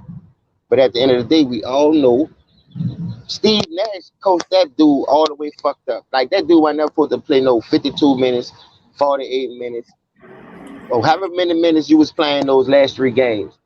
And when you have bodies to get a man at least a 2 minute rest, a minute of rest a quarter, if so, you could have rested that man for 2 minutes. You got 12. Rest him 2, put him in for the last 10. Give him the first 2, put him in for the last 10. Just do this. If you're gonna play him the whole first, rest him for the first 2 minutes of the second quarter. Let him finish the half strong. Now you got a big ass break at halftime. You come back out fresh, rest him for the first 2-3 minutes of the full quarter, and let him go the last 9-8 minutes and close it out where he ain't gotta be as bloated. Like coaching fucking sucks, man. Like who get these niggas jobs, man? How these Hey niggas keep James, getting the I'm fucking so glad job? you said that. You know what you call got? Hey, I just got back. I had to go to my homie. Shit. Get a little personal memorial for my homie. My bad. I see everybody don't fell out, but if you want to get back in, you can. If you fell out, but yeah, coaching sucks, man. Me and you always said coaching, bro. Me and you always talk about coaching, bro. Coaching matters, man. Look, And they want us to flame these players all the time, bro. But they right. coach letting it do that. Dog, this shit hard for me to watch, bro. Hey, you know, there's TV timeouts, right? Yeah. That's where he should have been getting him out of there before. And what you think about Scotty Pippen? Try to flame out, try to talk shit about KD, talking about he ain't better than LeBron. I'm like, why y'all niggas so infatuated with LeBron? Y'all fucking LeBron or something? No, I'm gonna tell you like this, and I'm glad you brought that up. Cause I don't go to work till 5, so I was gonna do me a video because I work 7 days a week. Besides Yes, the sir. report I just throw. Other than that, I'm trying to really get it, dog, so I can get up out this heat and start my own shit. But anyway, this is what I feel about Scottie Pippen. He got this fetish. He feel like Jordan took a shot at him in that last dance. But as we all know, Jordan only said I couldn't win this shit without Scotty. He said that from jump. So whatever you in your feelings about, or whatever you feel like you need to be doing this to pick up for this era, when you know what it's really hitting for, you know what I mean? It's just that he was bad with money, so now he got to be on TV to make more money. So now you got to say shit that you don't have to say and buck dance with people. I know Scott don't be want to talk like that, but dog, you got to be on TV to get some of that money that you don't know how to manage, that you done blow throughout your whole career. Now, this is another thing I'm gonna take out the deal. But you didn't even put like that. I'm glad Shannon Sharp. This is the first thing I could agree with him on. We cannot do this all the time because they really two different players. How you gonna talk about somebody? We're not asking him to do that shit that LeBron had to carry all throughout his career because that's what he chose to do. That's how he want to build his stats and his legacy up, like he a Mr. All-Around man. So Right. when KD was just asked to score, he do that at a high clip. But when he was asked to do that when the players went out, what they said, okay, KD can do that. When it's asked for him to do it, and he have to do it because of certain scenarios, he'll do that shit because he ain't have his players to his disposal. Now tell me this: LeBron be having his players to dispose and still don't know how to use it. But when he get his numbers, that's all he do it for, just to get those numbers. But nobody ain't gonna put that shit in the contest like that. Snotty Pippen. You fucking fat ass know you need to blow that shit. So at the end of the day, if you gonna talk like that, dog, be real with it. Don't get on TV to buck dance like we know you doing. Just because you talking about you got a book out now because of the last dance. Oh, I'm gonna make me a book. Man, Scotty ass a simp, man. Unguarded. Why would you name the book Unguarded when you had a chance to show that you could be unguarded? But the nigga was locking your stupid ass up. For example, 2 years you was by yourself. You went 55 in what you Get call him, them. James. And then you cry for John the next year, purring at your shoe. Remember that? And then when you went to what you call them, they talking about the Celtics big three. At least Portland. they won when they was at the end of their prime. You went try to dick ride Charles Barkley and Elijah Wine and still couldn't help the people close the deal. You remember that? Then Barkley jumped in your shit and ran your ass from Houston. You try to dick ride another little team that was doing it right, picking up people that wanted to be there, building through the draft, wasn't worrying about another small market. But in Portland, and you went over there and fucked that shit up. Snotty, stay out my way, dog, because I'll get you some Kleenex. I'll wipe that bitch for you. I ain't blowing it. I just wipe your shit. This shit is ridiculous. Ever since you jumped your ass back on that TV and you be on that jump with Rachel Nicholson, Stephen A. Yeah. Snitch, you been buck dancing. And that's bottom line. I don't listen to shit that nigga say. Nigga, Yeah. you wasn't that nigga. Jordan made you that nigga. If you was that nigga, you would have came out from jump helping that nigga. I seen you quit on Jordan twice. You ain't talking about that, though. Migraine, back Yep. spasm. The first fucking start of the season, missed 30, 40 games. Talking about you ain't gonna have no injury because you trying to hurt the team. And Jordan still carried the people there. Jordan still had a better record without you. Him and Dennis Rodman, a non-shooting ass nigga. Can't shoot free throws, just like you. Nigga, you wasn't a good free throw shooter. He sure wasn't. Nigga, come on, man. Look, I'm tired of Snotty Pippen. Hey, we knew he was a. We knew Scotty. We knew Scotty was a. Because that's We all knew he he do was is an snot idiot on off his his nose and sniff that shit up. Snotty sniffing need to go sit his ass down. Off his contracts that he signed, we knew he was an idiot. And off the women that he choose in his life, we knew he was an idiot. Big facts. Big That facts. nigga been making bad decisions all his fucking life. Buck dancing ass. Hey, look, remember when they were showing remember when they were showing the Olympic the dream team? Right then and there, we should have known Scotty was gonna have women trouble. Because when they were showing him, all he was staring at was women. He wasn't even focused on the games there. Oh, Trey, let me ask you a question, Trey, since you said that. Now, let's all be real. Let's all be real. If John not on that team, do Scott Amos make the greatest 50 players in NBA history if he don't play with Michael Jordan? Nope. I don't think Scotty. Hey, look, to be honest, I don't think. Hey, look, everybody say John Stockton. Everybody say John Stockton took Isaiah Thomas' spot. Maybe Scottie Pippen took it because he probably wasn't supposed to be on that team. Jordan probably talked to him. Jordan probably talked to him on that team like, "Hey, I want Scotty on that team, not Isaiah." And just think about it. I'm glad you brought that up. Just look at. Hey, look, James. Just look at. Let's look at. Hey, look. Isaiah back court with Jordan. Boy, Look, hey, but look, let's look at John Stockton career and let's look at Scottie Pippen career. John Stockton career way better without the rings. Hell yeah. Yes, it is. Hell yeah. So I can't say the only person that I can say that's really on there and everybody question that you can take off the 50 greatest players is Scottie Pippen. So Isaiah Thomas really got his spot probably took by Scottie, Jordan picking his boy. And that's a big thing right there. I ain't gonna lie. I'm glad you said that because I learn shit every day. I ain't lying, bro. I fuck with y'all to the real. I'm talking about the real ones. Y'all know who y'all is. We get caught up. We get caught up on positions. Like, Isaiah Thomas played point guard. John Stockton took his spot. No, the Olympics ain't like that. It's just the best players. All them niggas know how to dribble the ball. You got Magic, big tall ass. That ain't no problem. Like, he ain't take his spot. The nigga who took his spot, who really don't got none of the accolades that all the other players got on that dream team was Scottie Pippen. Scottie Pippen don't got no personal. Scottie Pippen don't got no personal accolades like all the greatest 50 players. Snotty sniffing. You bitch you. Do it again. I'ma flame your ass. So it just let you know. Look, he was a look. And if we keep it real, look, if we want to keep it real, the same way I be talking and clowning niggas about the All-Star game, it's the same thing with Scottie Pippen. How the fuck is you on a dream team and you a Robin? Yep. I never understood at least John Stockton was a leader. We can't really argue that no more. John Stockton was a leader at the Utah Jazz. He was one of their main guys. I mean, you can say he's second fiddle to Karl Malone, but you can actually say when you look at his stats, shit, them niggas was equals. Him and Karl Malone was equals in their own way. So the only real Robin is fucking Scottie fucking Pippen on the dream team. And that's why Isaiah was mad because you got your boy on that bitch over me. It wasn't about no Stockton. I agree with that. That's why I said if you put Stockton, Isaiah, and Magic on that Thomas, that was a if killer. If Isaiah Thomas never say what he said about Magic Johnson, like, oh man, how did he get that? Like, like you got to do some funny stuff to get HIV. If he never said that, Magic would have been like Isaiah playing on this team. And he would have got Larry Bird to back him. That's the only thing that fucked Michael Jordan alone, I don't give a damn if he was the hottest player. Michael Jordan had to get Larry Bird and Magic to sign off on that decision with him. And by Isaiah making 2 comments about Larry Bird and Magic, that's what got his ass off that team.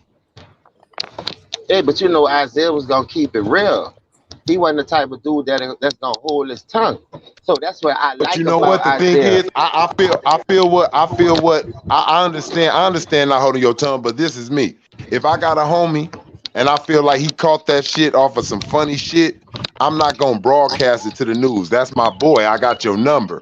I'm gonna hit you and be like, bruh, how you get that shit, man? Like that shit got your boy uncomfortable. Like where that shit come about? I'm not fit to go to the media with that shit because at the same time, even though this shit is news to me, you was my boy. So I'm not fit to start helping everybody destroy your career and your life and embarrass your family. But ain't that what? Listen, the Olympics was before they said that about Magic, though, right? No, it was after. It was after. All right. I ain't know. He said that when Magic came, because you remember Magic had caught the shit and had said that, and then they was just asking NBA players how they felt on that. And when it got to Isaiah Thomas, that was his, like, you know, his street answer, like just straight off the top of his dome. He didn't expect it. Like, I believe he didn't expect the question, so he just answered it like right off the rip, like, shit, how you get that? That's Like, when people went to saying that's when people probably went to saying they won't play with Magic around it. See, I don't know what Karl Malone too. Like Karl Malone too. That's why I was mad at Magic. That's why I was mad at Magic Johnson for letting Karl Malone wear his number, because he was one of the niggas who made you have to retire when you came back, because he was like, I don't want to play with that dude. He got HIV. I can't play at my best and really be aggressive with a dude knowing that he got HIV and I can catch it because you know we didn't know all the information on it. So they was like, oh shit, if I touch his sweat, he can give it to me. If he get, and you remember the game when Magic Johnson got cut? You remember how everybody was staring at his ass when he was bleeding? Didn't nobody want to touch the fucking ball no more. Right, that was crazy. I see that's why I was getting confused at, because it was so long ago. I don't know if it was. I didn't know if it was before the Olympics or after, because I remember in '94 when he retired. So I was trying to think of whether it was before or after. That's all, so I can get my timeline right. Because when Isaiah said that, but see, I really lost track of the time, because I really thought it was after he said that. That's why he retired. But I didn't know he said that before. Hey, look, they was putting the dream team together, so it's all start making sense now. That's what I'm trying to say. He's in that generation. He's in that generation. He's in that generation with Magic and Bird. You see what he said when they asked him. He said, I wasn't in competition with Jordan. I was in competition with Magic and Bird. Those was the guys when I was in the league. It wasn't Jordan. Jordan was trying to beat us. It was those teams. It was Isaiah, Magic, and Larry. Those was the guys that be, you know, and the other guys were getting old. You feel me? Kareem and Dr. J. So those were the dudes who was running the league. Like he said, I was trying to beat Magic and I was trying to beat Bird, especially Magic, because you a point guard, so you play behind him. So hell yeah, you trying to get Magic on your belt. Yeah, of course you trying to get a win over Magic. He was 3 years in before Jordan got there. Yeah, you're right. Yeah, so it was like Jordan was really trying. Jordan came in the league trying to beat all 3 of them. Hey, you know, Mike left him out. Mike left him out the picture. Remember, he left Isaiah out the picture. He was talking about. Yeah, hey, look, Scotty Pippen. Hey, Scotty Pippen took Isaiah Thomas' spot, man. Yeah. You just look at the stats on every. Just go through. I had to go through it myself. Look at the stats. Look at all the individual awards. Look at everything. You'll be like, Scotty Pippen don't belong. Just like how Draymond Green didn't belong on the All-Star game. Scotty Pippen, you don't belong on the look. Scotty Pippen, you can make some All-Star team, but you didn't belong on the Dream Team. Who the fuck grow up saying I want to be like Scotty Pippen, even though he was on the Dream Team? Did nobody come out of that motherfucking Dream Team saying I want to play like Scotty Pippen? Everybody else got super fans except for Scotty. Hey, I told you politics is a motherfucker, huh, boy? Just let you know, Scotty thirsty, man, for money, man. That nigga going through a divorce, losing women, losing money. on TV, off TV. He got to say something that makes it. Look, he trying to do that Kwame Brown shit. I need to say something that sparks the league up, make me a story to where they got to interview me every day to where I can get my name like on some other shit. Scotty is salty right now. That's why he said he's salty right now. He don't like the way he looked. He don't like the way he looked on The Last Dance because we found out how much of an idiot he was, what contract we signed. But when I was young, I thought Scotty was making money like Jordan shit, the way they was winning. Now I come to find out your ass was making pennies, nigga. Pennies on a dollar. Hey, let me say pennies this. on a dollar, nigga. Your ass out there, they was working you like a slave. You playing all that hard ass defense, winning all these rings, and you ain't getting paid shit. Let me just say this. Let me say this. Dallas Mavericks about to get it. Jason Kidd. We already know they talking about that. So what y'all say about that? I think he gonna help Luka slow down and use his teammates more. That's the whole key of that hire, because they're trying to get him to stop being more ball dominant. Because listen, he is ball dominant. This is what I understand about Dallas. They said if they'd have had Porzingis, they would have beat him with ease. Now you have Porzingis, you almost want to throw the man the ball. It's like when you was throwing him the ball was on all build out there. People talk about he wasn't being physical, he wasn't getting rebounds. How the fucking man supposed to do all that shit when you Xing him out the offense? Nigga won't feel a part of something sometimes. You know what I mean? Y'all keep talking all this shit about me, but I can't get the touches this nigga getting and my shots off. So I gotta take the shots when I get them. It's like I'm gonna be clicked out because now I'm trying to get in the rhythm of the game. But Luka taking all the fucking shots. Just throwing it to me on bailout, please. I've been saying this too, man. Y'all talking about this hot. Y'all must have jinxed your boy out here on the West Coast, man, in Oregon, man. I walked outside and went to this little short brief memorial. Rest in peace to my homie Jennifer, man, who lost her life this time last Friday, man. But sorry to hear that. I went outside, bro. I was only there for 20 minutes, bro. And I had on a hoodie like I normally do, like a little light hoodie. You remember how them hoodies used to be back in the day, y'all? It was really thick.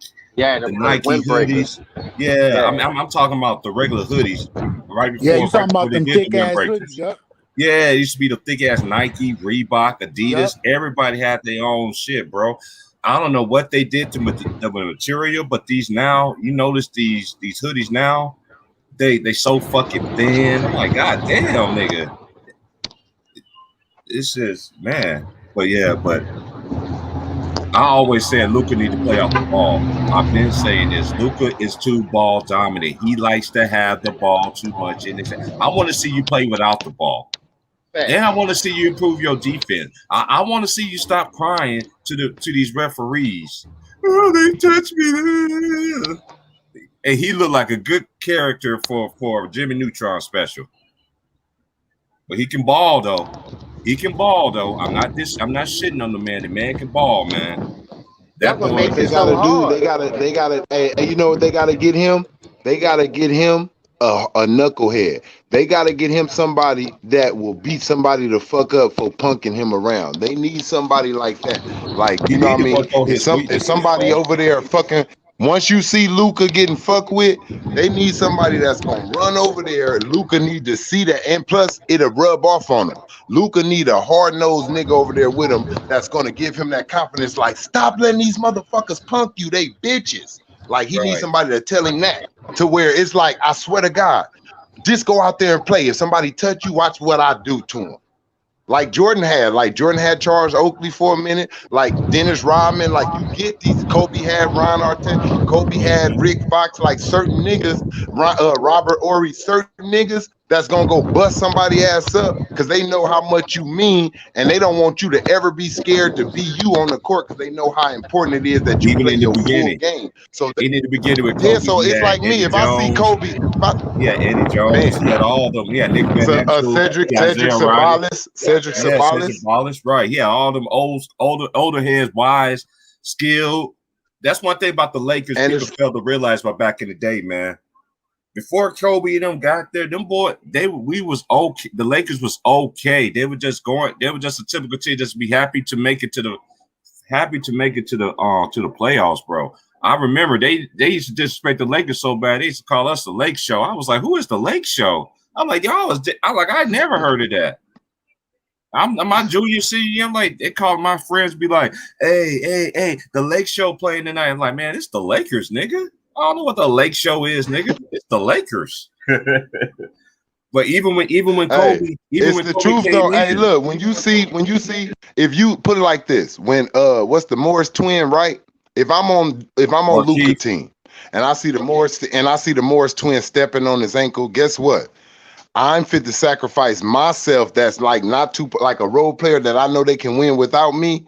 I'm fit to go and get Marcus Morris out the game, whatever. I'm fit to go get him out the game because I'm fit to go over there and grab him by his chest. Hey, what's up with you? What you get the fuck off of? Hey, go over there. And I know he's gonna fight me back. So we're gonna either get double tech and throughout because I'm gonna try to fuck you up because you're gonna try to act tough in front of these refs. So we're gonna throw some things and we're gonna both get kicked out this game. But guess what? The bully is gone from trying to bully my teammate. I was never out here bullying nobody, but you was bothering our best player. So guess what? I got you out the way. I did a chess move. This nigga got to go. Not go to the bench because he don't need to come back in fucking with Luka. He got to get the fuck out of here. You need those players, bro, that's going to go in the game and just do what they got to do. Like you just got those players that'll go out there and you know what? I'm going to run down here on the court and I'm just going to get this nigga a hard-ass elbow in his motherfucking rib and let him know. And when hey, what was that about? Don't you touch my motherfucking player like that. No more, boy. I got a whole lot of that shit for you. Now you put some on his mind.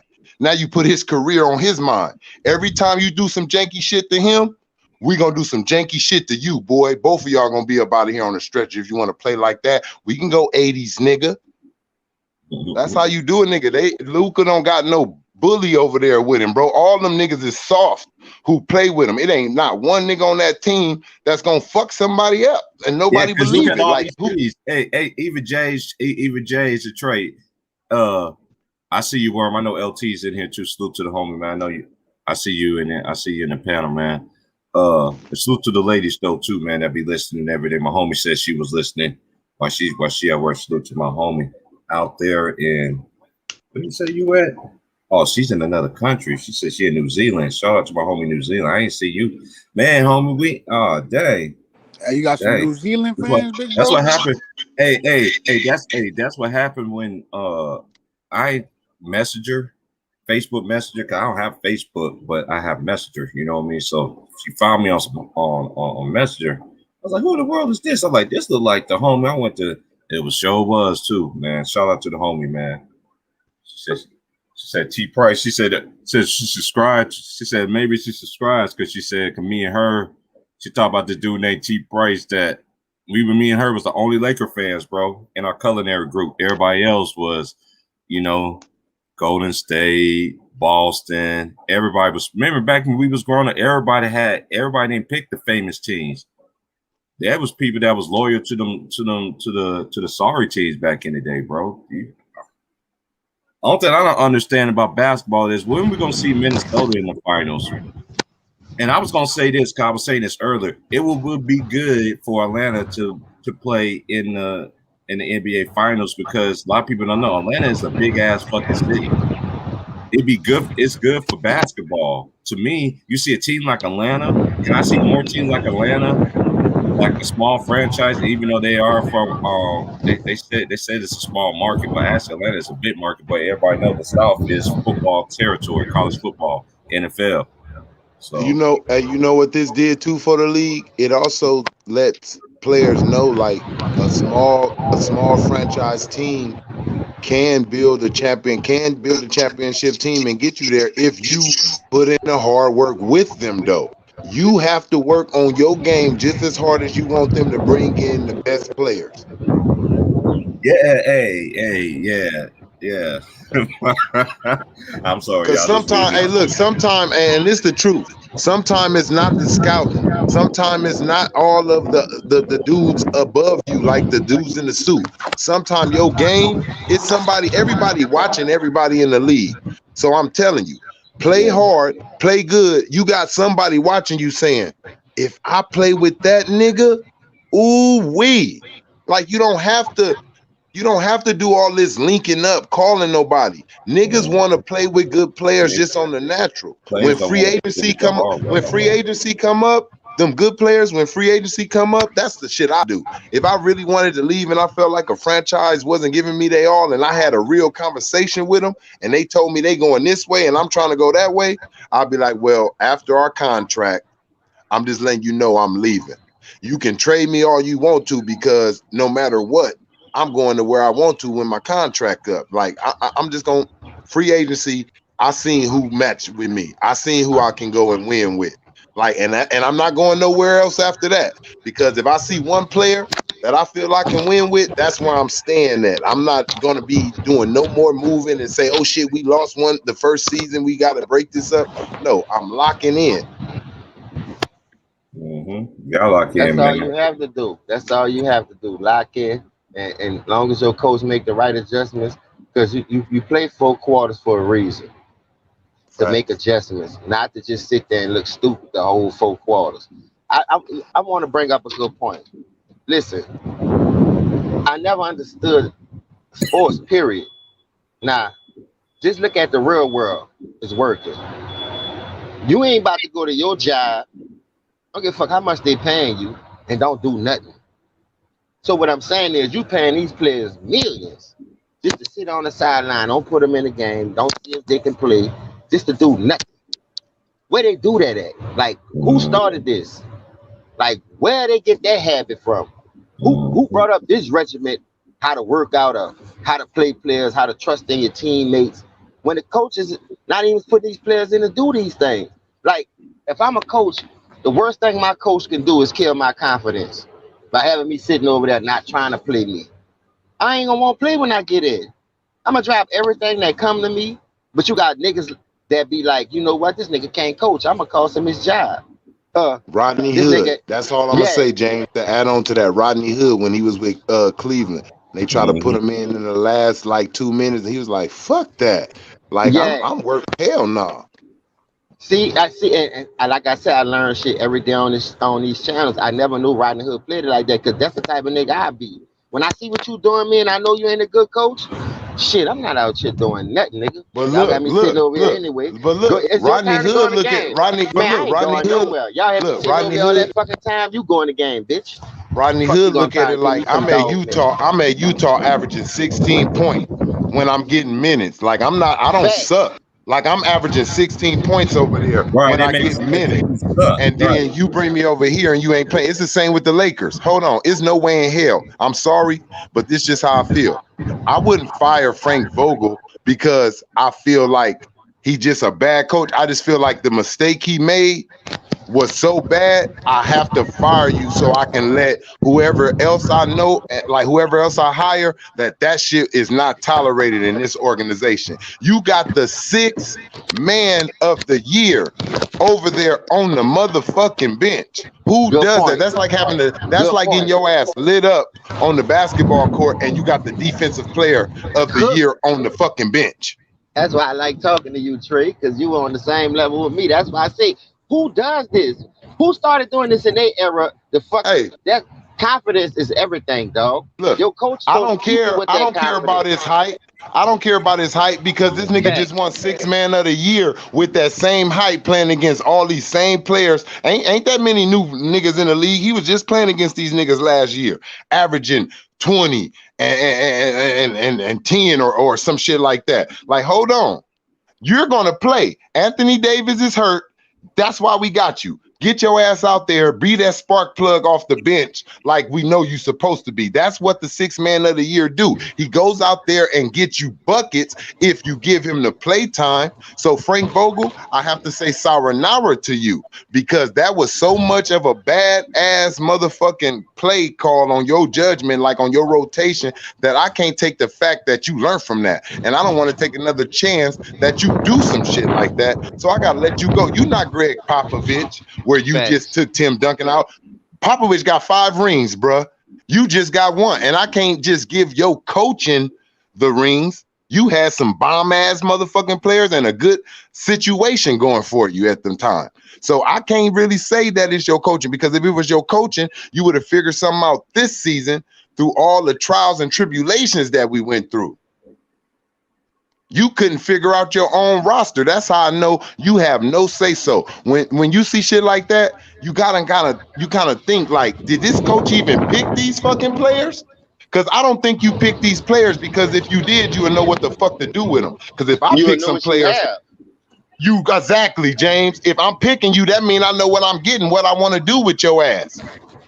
And the way they froze my trans hair out, I told y'all, bro, it was always coaching me. This era Look, is full of it, and like when the nigga told me, and I ain't hearing from no fan or no civilian. This come off the sports world. It's a players coaching league, and y'all gonna put y'all lift to say some shit like that to the media and blast that shit all over these channels. It's a players coaching league. I said, all right, no, I it's not. got y'all.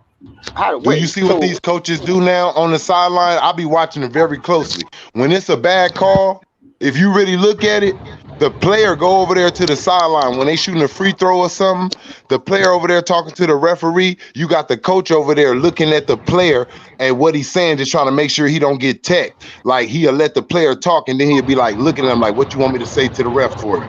Like, damn, nigga, you don't know what to do, coach?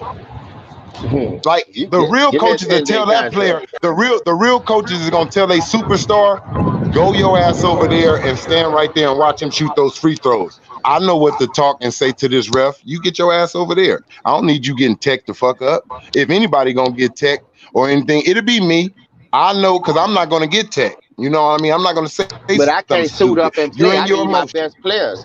Facts, you're right. Because your coach got to take all that punishment to save your best players from getting thrown out the game so you can win. You can't suit up if he get thrown out. So I'm Rob with you. Pelinka. Hey, look, Rob Pelinka and LeBron James picked every player on the Lakers. Now that the season is over, I didn't evaluate it, and I'm looking at it from all angles. I'm looking at every mistake. I'm looking at every success. I'm looking at every reason, like, why didn't this shit work? Why we couldn't even get why we're the defending champions. And when you're the defending champions, you feel like even if you just got one of your stars, it's just certain teams that your team should pull out and win against. Like you shouldn't lose. Just like if other championship teams, if one superstar was gone, you like, shit, they gonna still pull this out though. You know what I mean? It ain't like that no more. So, like, because of the coaching, like you said, so I had to think. Frank Vogel did not pick none of these players. Because if you're a coach, I'm sorry, just period, you're a coach. When you're picking players, you picking them for a reason. He can run my offense, point guard. He can shoot. That's what I need coming off on my plays that I run. I'm a defensive coach. He didn't pick no defensive players. Think about it. He's a defensive-minded coach. Who the fuck was defensive on our team except for fucking AD? AD was the only defensive player that we had. Who really was playing? Even though they try to rank us. Even though they try to rank us number one, yeah, you could say that. I'm just saying. Yeah, but it's like Morris ain't really, but Morris ain't really known for, like, he's an aggressive player, but he's not known for defense. He's more of the, like, him and his brother is like a tough, like, they play aggressive defense. I'll say that. They're just not scary to me. I don't give them niggas like no super notch. Y'all can shoot the 3-ball on good days and shit like that. Y'all got when y'all feeling it. But y'all just not no scary ass dudes for this league right here. And that would keep y'all in the league in a way. That y'all got that little attitude about yourself and y'all can shoot the 3-ball a little bit. And y'all not no dumb ass players. Y'all got a little IQ enough. But other than that, AD was our best defender. Why I'm saying that? Because he has to stick point guards, shooting guards, small forwards, power forward. They wasn't saying Kyle Kuzma. They wasn't saying KCP. They wasn't saying LeBron James in the fourth quarter get on the best defender. So by him being a defensive-minded player, by you losing to Dwight Howard, JaVale McGee, all these dudes that you know play defense, if you really was picking your team, you gonna re-up. Because if I'm a defensive coach, I need defense. That's how my whole offense flow. I don't flow off of offense first. You went and got me all offense. Yeah. You went and got me like all offensive players to suit LeBron James because he don't do defense no more. But we forgot, even though they had us ranked as the number one team defense, that don't mean we were the number one defensive team. Listen, that's why I say stats can be inflated only if you don't look like real niggas know how to look at the game from an eye. Because if you watching it, how the fuck you gonna say this man had a good game when it took him 27 shots to get 27 points? Who does that? But then, he had 15 rebounds and ooh. Man, let me tell you something. If Zubac don't have the game that he had, they lose. Point blank, period. That's who won that fucking game for them. How many times Zubac, like Reggie say, gonna give you 15 and 16 on a consistent basis? Y'all be pissing off at him now. So at the end of the day, hey man, if this the type of shit you gotta know how to pick your poison. Like they say, when you picking them berries, you got the misbelieves off that tree. You can't get them bad ones. This ain't nothing we always see Zubac to be doing on an everyday, consistent basis. This nigga a hit and miss artist. Like he misfire a whole lot. He better could get you 10 rebounds. Because if I'm not mistaken, he played the first 2 games when they lost. Aiden had what, 16 rebounds or some shit? How many rebounds he had? So he a hit and miss guy. Like his spark plugs ain't always fresh, charged up. So if you feel like Zubac gonna give you 15 and 16 again, or 16 and 15, whatever he gave you, and you gonna beat these people, knowing they had more missed opportunities. Because like I said, I took one part of this game was a crucial part in the 4th quarter where they cut that bitch to 6 and they made the Clippers call that timeout. Paul George came out and threw a bad pass to Reggie Jackson. They got the ball right back. Chris Paul shot a bad 3, another bad 3. Bridges had shot a bad 3 from the corner, and that's when Pat Bev did the strip. They went down there and took it. They took the lead again with 2 crucial threes. Paul George hit a jump shot.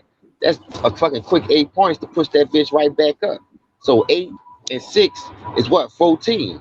See what I'm saying? So it pushed it right back up. It's like, come on, man. You can't be that fucking stupid when you just work this hard to get back in the game without shooting fucking threes. Now all of a sudden you trying to knock them out. You still got 5 minutes left on the clock. Keep chipping away. Keep putting the pressure on him with them extra passes. Andre Ayton ain't had no master game to me. He wasn't efficient. He wasn't doing no pick and rolls to the basket, getting no easy putbacks. I seen him with a little tip in the beginning of the game, like the first couple of the first half somewhere when he had that little tip in. That should have been more because Zubac not that type of guy to be that every game like he was last night. Like I say, the Clippers needed this game. They came out with aggression and physicality like they always did when they need a game. And that's what you're supposed to expect out of a team with their back against the wall. They didn't show me nothing. Now, see when game 4 come, Chris Paul knocked that rust off. He get more people involved and give people better shots. With him making shots, it's gonna open everything up like a can of sardines. And I seen that the first 2 games without Chris Paul. So my mind is already thinking in a basketball complex knowledge that these people could win this series. They all come down to coaching. And I see Ty Lue play with his food more than I see Monty Williams play with his food. Monty Williams had New Orleans in the playoffs. The man got fired. He ain't never had a team like Ty Lue. But one thing I noticed about Monty Williams, whatever team that you give him, he gonna make the right adjustments. He gonna make noise when he needs to. He not gonna put that extra wear and tear on his players like nylon fluke. And I think that's gonna be the cause of their debt. Like I've been telling y'all these whole playoffs, because he didn't do this last year. As far as the team and you assistant coach, you weren't playing with your food this much last year. You know what I mean? You was up blowing leads. Now that you got the team, now you always down. Like Trayvon said, it's not really your coach. Nigga, it's the team and the players that you be surrounded around. Because Kawhi not a quitter. He ain't going to let you lose. Paul George got killed in him, but he just hit miss too. So he needed somebody to push him to be great here and there. Ain't nothing wrong with that. But, hey, man, Tyronn Lue, you always been blessed with great teams, man. You always been blessed, bro. So your coaching ain't showing me nothing. I could coach that team. That's all I'm saying. Anybody with a basketball mind can coach a good team that's already stacked the winning parts with veteran players like the Clippers.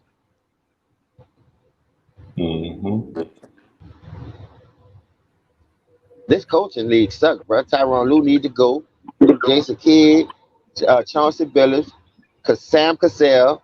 You need to bring Lionel Hollins back. You need to get Patrick Ewing his job. You done had the man as assistant for 20 years, but you don't want to give him a head coaching job. Now you got to go work for Georgetown. What kind of shit is this? You don't think I see what y'all doing, you bitch you? You ain't about to run that shit on me, though.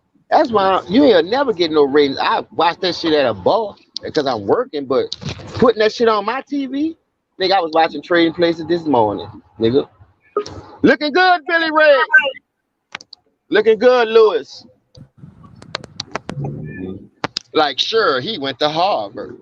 Nigga ain't never went to Harvard.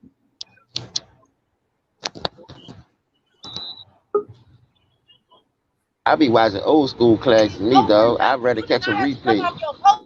Yeah, that's all I do. I be watching that old school stuff every day, bro. Have to, bro.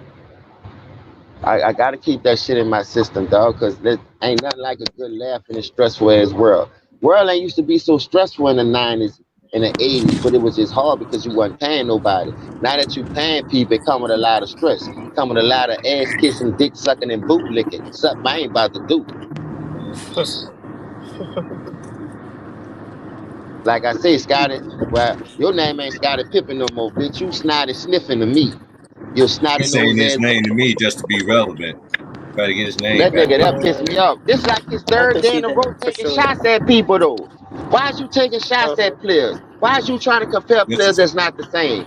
Like, I never understood that. Cause that book coming out, nigga. That shit ain't gonna sell shit then. You gonna sell it and trick it off anyway, so what? But you gonna go buy another broke jet? Man, that You gonna go nigga buy another broke airplane? The J. So Reed stupid ass fans around go here. buy it, though. The J. Reed fans go buy it.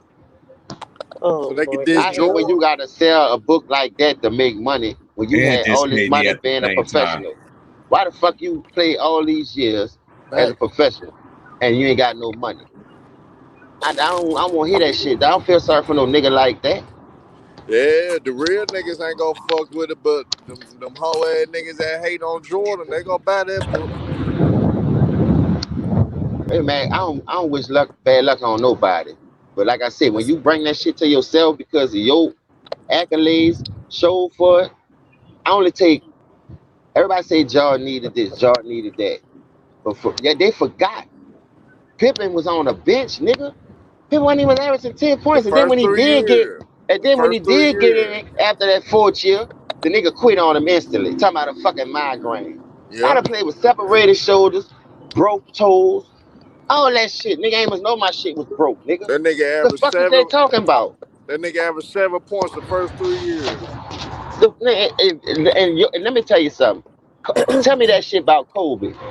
Kobe ain't averaged 7 coming off no bench. Nope. When he got the burn, I'm talking about. The man went to the All-Star game as a rookie. The fuck? That's a Nigga, 6 what's wrong with man, you? nigga. That's a 6 man. Yeah, the 6th man, I knew it was some a rookie of the 6th man. So what the fuck wrong with you, Pippin? Well, I don't get it. Like, talk to me, son. Come on, Snotty. I'm gonna Andy get you K, some what's tissue. wrong with these niggas, Andy K? What's wrong with them, Andy K? You're on mute, Trayvon. I don't know if you're trying to say something. Oh, you good? Okay. You Gucci. Go ahead, huh? Man, this shit driving me, y'all. This Yeah, shit killing I'm me. with James on all this shit. That's some sucker shit. That's what I call it with Scotty. You just on some sucker hating ass shit, my boy. Nigga, Bitch ass shit. you had opportunities to make your career luxurious even after Jordan retired. You failed in Houston. Look, if I want some Louisiana chicken, this is where I come. I ain't gotta go to the state. Oh yeah, I like that. I'm gonna keep it nice and seasoned for you too, man. Choose 50 piece, 100 piece, 200 piece.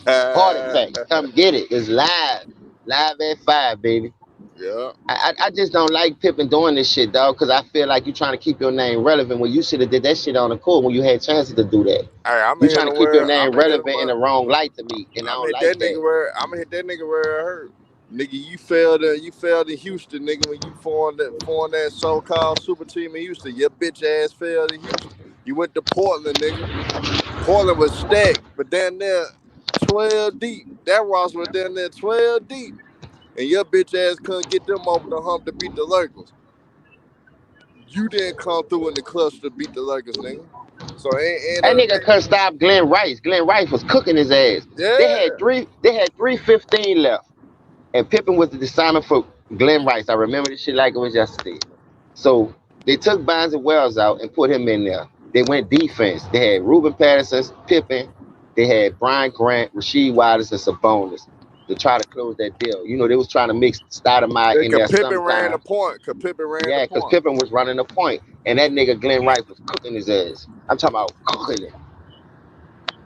Nobody want to talk about that. Man, Talk they about don't when want to talk about. Hey, they don't want to talk about. They don't want to. Grant Hill. I was just finna say it. Grant Hill used to destroy Scotty. Mike had to get over there on Grant. Grant used to be having. He used to average a triple double on Scotty. Man, damn near. Hey, let me tell you another game, and this way before they say we even got athletic like in the real early part of 2000 with the COVID, the Islands, and the Tracy McGrady's.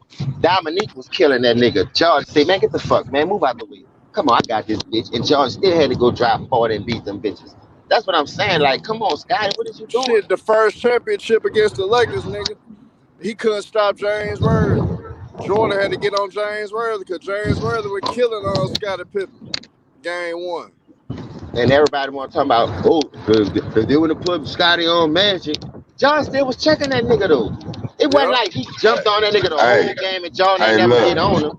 Look, watch. Trey, I'm fit to bring it up. Hey, I'm fit to bring it up. Hey, look. It was a lot of. Hey, look, Magic. Hey, look. Look, I'm fit to bring it. I'm fit to bring it up. But I'm saying because I want to see. I want to know what Ticket think about that.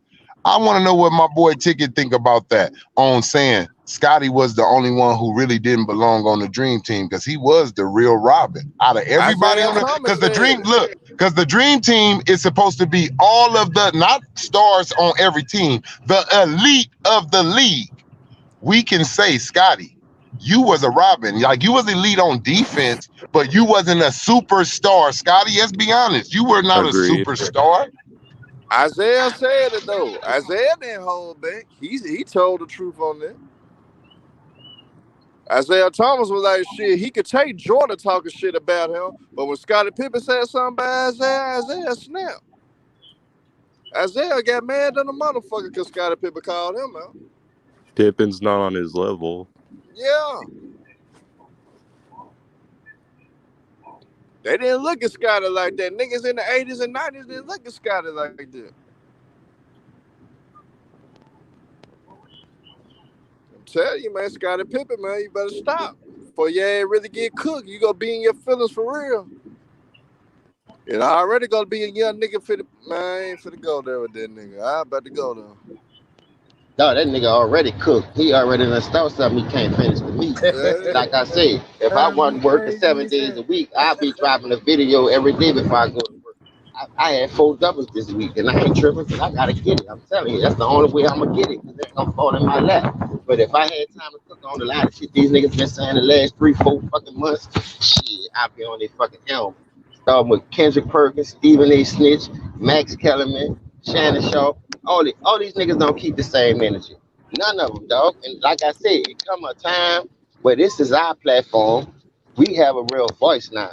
We just can't fuck it up. You know what I mean? Hey, Trey, let me ask you about this. And Trey, let me ask y'all about this. Let me ask y'all about this. What do you think about them not saying nothing about Caruso? Oh, that's another thing. That proves our point. That proves the point. Thank you, Herm. Like I say, dog, when a nigga don't keep the same energy, I meant that shit when I dropped that video. And since I said that shit, dog, I ain't gonna lie. Look how many niggas been saying that shit. Before I joined this show, I ain't never heard nobody really say niggas don't keep the same energy. Not saying I take credit for the shit that I be saying on these shows, but a lot of shit that a nigga be coming with on your platform, everybody else's platform, they steal a lot of shit and bring it to that media world. And you act like these niggas be having a big ass vocabulary. It's just dumbass rappers, man. One hit wonders. I know it's the privilege. They gotta sell out for that fucking bag. See, with me, at the end of the day, how I look at it, it's the bag that you're getting, and I know what y'all been doing this whole time. Even when I told you, Jay, we have many talks about this, bro, on Ticket Chain, even behind the scenes. You know what I'm saying? Hey, man, this been going on forever, man. Y'all don't see this stuff, and people want to say that's capping everything. That's where you got to dig. That's where you got to. You don't do your research, man. Don't come around here talking about you don't know what you're talking about. I don't care about analytics. I don't care about these new stats, all this. I don't care about none of that. Say, but let me ask you a question. I seen something. You know, he used to be fucking with us, like, but he had something on a like when you look through the YouTube to be looking for something to watch, it ain't no video. It just be showing like different little shit, but you can't click on it or whatever. But this nigga had the 90s versus the 2000s. So look who he had. He had Stockton, Jordan, Barkley, Elijah Wine, and somebody else, and Karl Malone. So it was Stockton, Jordan. No, I'm just saying. No, that's what He he went. had on. Okay, that's what you Yeah, said. Go ahead. he's saying from point guards to centers. He had Stockton, Jordan, Barkley, Malone, and Elijah Wine against AI at point guard, Kobe Bryant at the 2, LeBron at the 3. He had Tim Duncan at the 4, and he had Shaq. Who you think will win that battle? Keep it real. Repeat that again. You got Stockton, you got Jordan, you got Barkley, you got Karl Malone, and you got Elijah Wine for the Niners. Then you double back and you say the Niners versus the 2000s, which you got AI, Kobe, LeBron, you had Tim Duncan, and you had Shaq. Nobody can stop Shaq, but the only thing that might get Shaq at the game, Elijah Wan cooking that nigga like he did in 95. But see, that's the whole thing though. You know, Shaq came in in the 90s. So Shaq real at 90s, baby. Yeah, He ain't start truth be winning to the told. 2000s. So that's what I'm saying. The shit, they be trying to flim flop like a nigga don't know what the fuck they doing just to try to start a conversation. You got to get the facts right. Shaq came in what, 93? He played Yep. 7 years in the 90s, man. How the fuck you gonna say he a 2000? Could it Like, be I don't real? understand that. He was better in the 90s than the 2000s. Facts. Yeah. Now listen, when you look at certain shit, when people be trying to eat the certain points that we be trying to Mhm. make because you done kicked them off certain platforms, beef went the way it was and got you off a nigga show.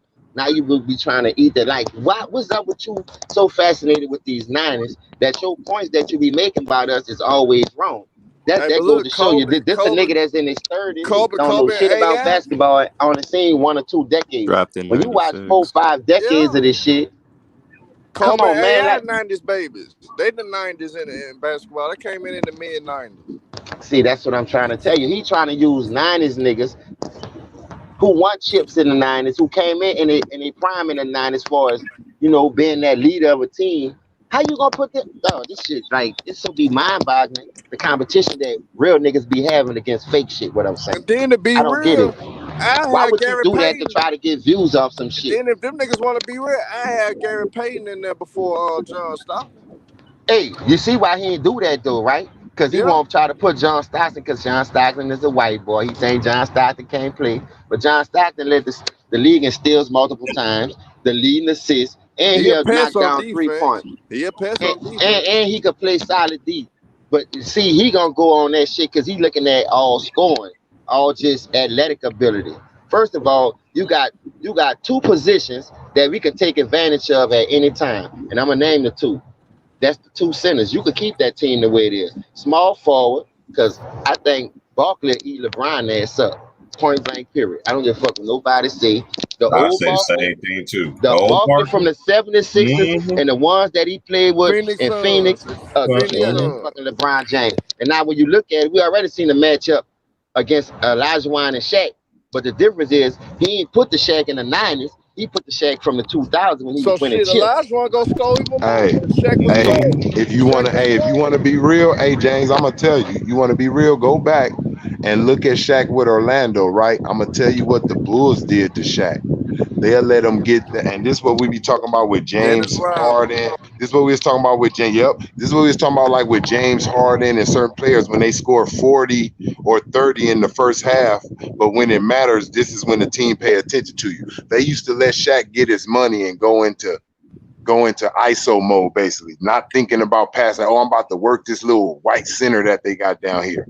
In that third quarter, at the end of that third quarter, going into that fourth, they put Dennis Rodman on him, like somewhere around a 6-minute Mark in the time in third. the third quarter to throw him, in that third, to throw him off now. Now he's getting defense. He could, if you ask him real personally, the only person that he never, and I'm talking about his points on Dennis, he only probably scored like 10 points on Dennis, and that's when they'll call Dennis off after they got the game in the bag, and then they'll let Shaq get his little his garbage points so he can end up with 30 and 12 and 15 and feel like he had a good game. And that's a fact, that's the system that they ran on Shaq. Hey, Dennis Rodman held Shaq to 0 points in the second half. in 95, 96.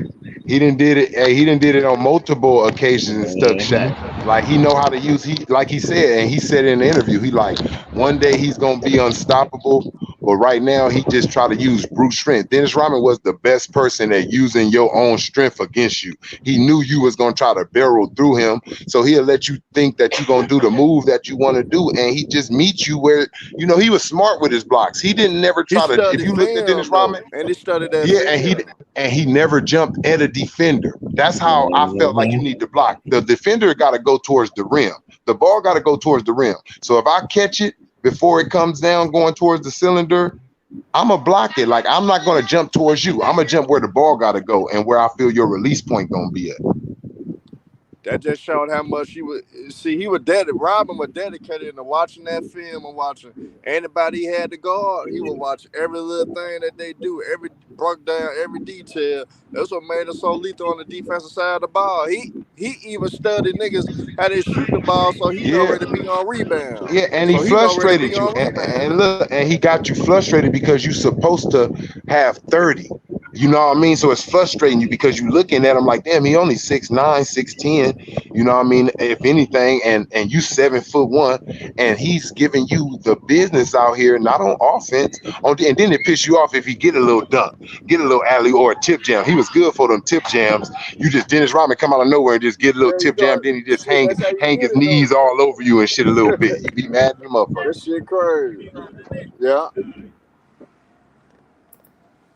I said, look, and people forget that little stunt that he had with the Lakers when he had that purple and gold hair. Like, people really don't know. Yeah, he did play with us. Yes, it is true. He really gave us a couple games. And then he quit. He came to practice. Yeah, he came to practice with no shoes on. Nigga said, just go on home, man. You ain't serious about it no more.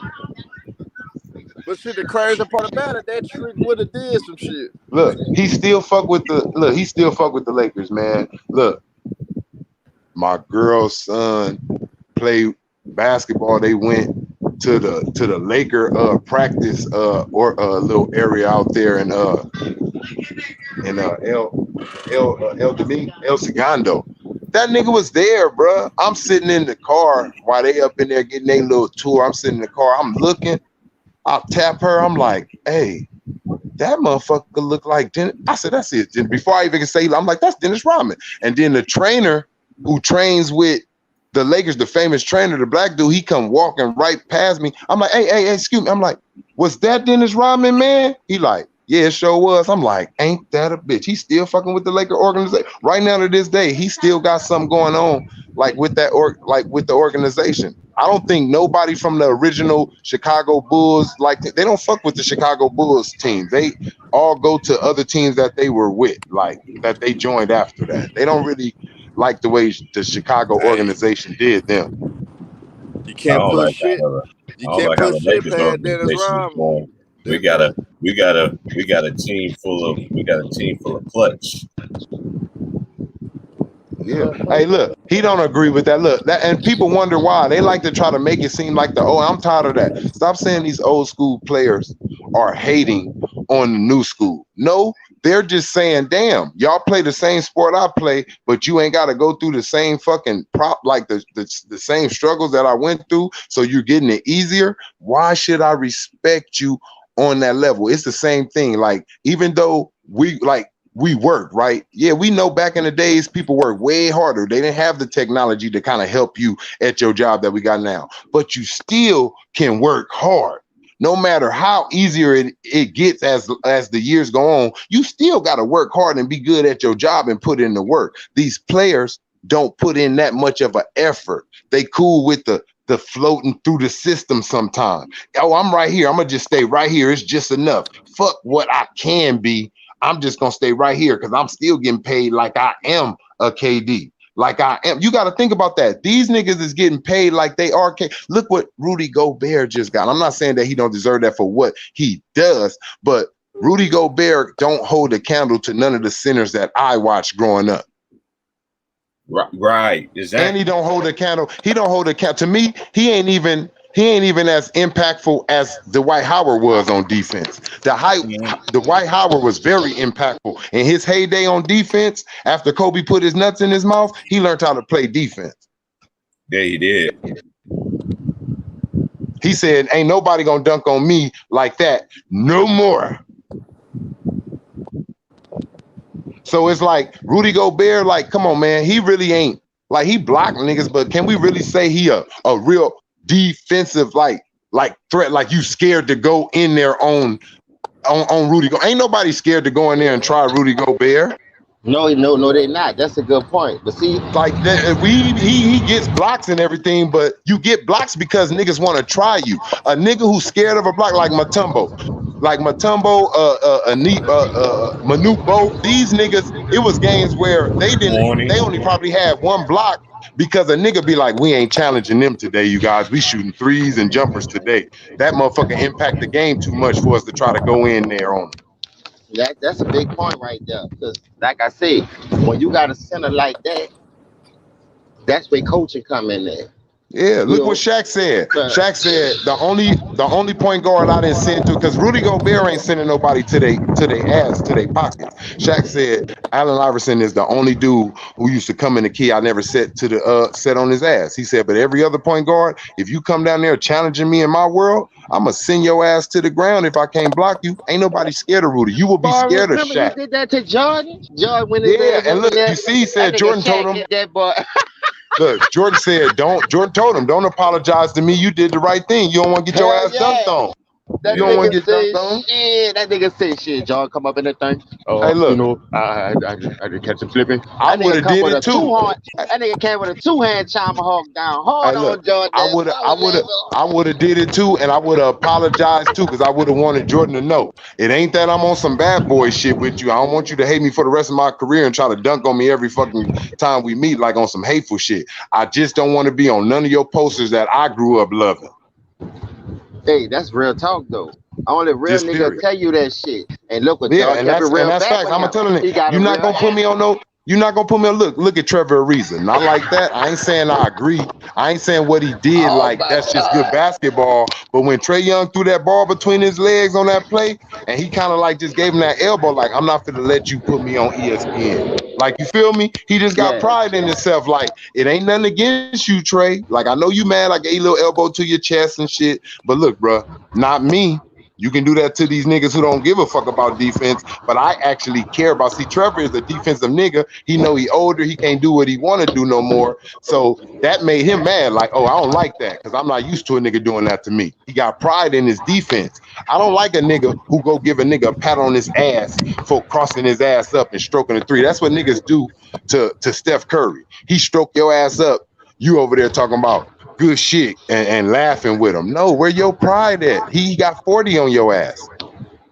Hey, it's too much friendly vibing though. That's why it ain't no pride. Because they try to get a nigga to jump. Because it's not required. Guess what? It's not required, James. It's not required. I'ma still get 200 million. You talking about go stop somebody? Why? I'ma still get 200 million if he scored 30, if he scored 10, if I scored 30, if I scored 10, if I play just enough to average this amount, I'm gonna get what I want, and that's the bread. That's all these players want now. The idea of this world is to become like a celebrity, just to become rich. It's no more playing for nothing, for the passion, for the love of the game. The love of the game is over. The only reason you love the game is to get paid now. It's nothing about pure love for basketball. Kobe probably is the last nigga that was pure basketball. That's why he wrote that story like that. He didn't say nothing about money. He didn't put nothing in there about made me rich and my family. He talked straight basketball, how I fell in love with you, used to sleep with you, used to smell the ball, used to dribble it. Like, that's all. That's pure love for the game. Like, I think Kobe, if he didn't make it in the league, Kobe would be playing basketball hard like that somewhere in somebody YMCA. Oh yeah, listen, when you're a competitive sportsman, and that should go with anybody.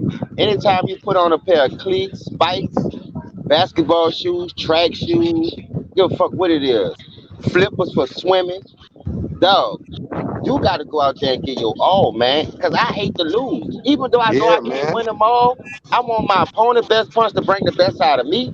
And I sure you gonna get my best punch to bring the best out of you. Because if you're on my side, if you doing anything against me, you know, I'm gonna push you to be great. Point blank, period. I don't believe in days off because How I'm gonna know how I'm great if you giving me this like Ticket was saying yesterday. They keep letting him go left, they're not taking it away. I seen yesterday before he got hurt, that nigga was going right, hitting floaters. You took the left away, he was going right. Cameron Payne went down, changed that whole series too, because now it's a change of pace of a point guard that you had in the game. And like I said, injuries is part of the game. So you gotta expect that. You see what I'm saying? But when Cameron Payne went down, that changed the whole pace of the game for the Suns too, how they like to play up and down. Because Chris Paul, he's a real flow general. He can play fast, slow it down. He gonna give you what we need at that time, what he see, because that's that nigga that supposed to see these things for us. But Cameron Payne, he got one track mind, fast. Fast. And you can't play fast all the time. And you know what? I You know what he ain't doing? He ain't really.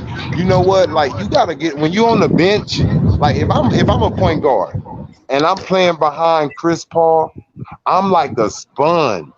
I'm watching when he comes to the bench. If we both get to sit on the bench and he's sitting about 3 players down from me, guess what I'm gonna do? I'm gonna get up. I'm gonna go to the player who's sitting next to him. Hey, let me get right here. Go down there. Yeah, let me get right here. Look, what are you doing when you do the pick and roll out there? And what are like how are you playing on the defense? What are you doing? Like what should I do like out there? What you like tell me what I need to be looking for. Like you feel me? You supposed to be soaking up everything. When you see Chris Paul over there talking to the coach, you walk your ass over there too. I'm just like a quarterback. How a quarterback be listening to the starting quarterback and the coach talk. I'm right there soaking up how you react to the coach. I want to know how you say, hell no, coach. I want to know how to talk back to the coach. I want to know when to tell the coach no. I want to know what I need to be looking for. And you can tell he's not soaking it up. He's like kind of still playing how he played with like his whole career. I'm just going to play my whole style on how I play. No, you need to be getting game right now. You're playing with a real point guard. This is not Russell Westbrook. This is Chris Paul. Learn how to be a point guard so you can have more years in this league and really amount to something probably. You need to be, look at what happened with Gildress. You can tell he was soaking up shit.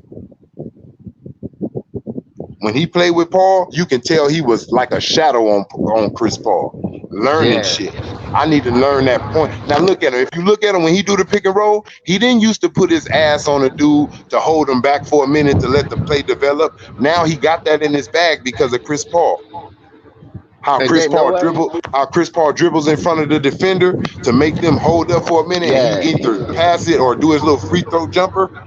That's a good play. That's classic Chris Paul. Whenever he do a pick and roll, I say watch he cross over in front of the defender behind him so he can make them have to pause for a minute. Like what the fuck is he fit to do? Hey, know why I'm glad you said that? Because I was watching Shaq and the Fool. That was yesterday. And they had the Russell Westbrook edition. And guess who was on his shit? Cameron Payne, when they was doing that little dance in front of the that little funny dance shit, warm up shit. I'm like, nigga, if you can do all that, you should be sucking up knowledge, nigga. Like you trying to. You learning how to. That's what he learned. But no, that's what he learned from Russell Westbrook. How to do the Brody dance. That's what he learned over there. What the fuck? You ain't learning nothing else but how to dance over here, huh, nigga? Like these niggas is crazy, like dog. See.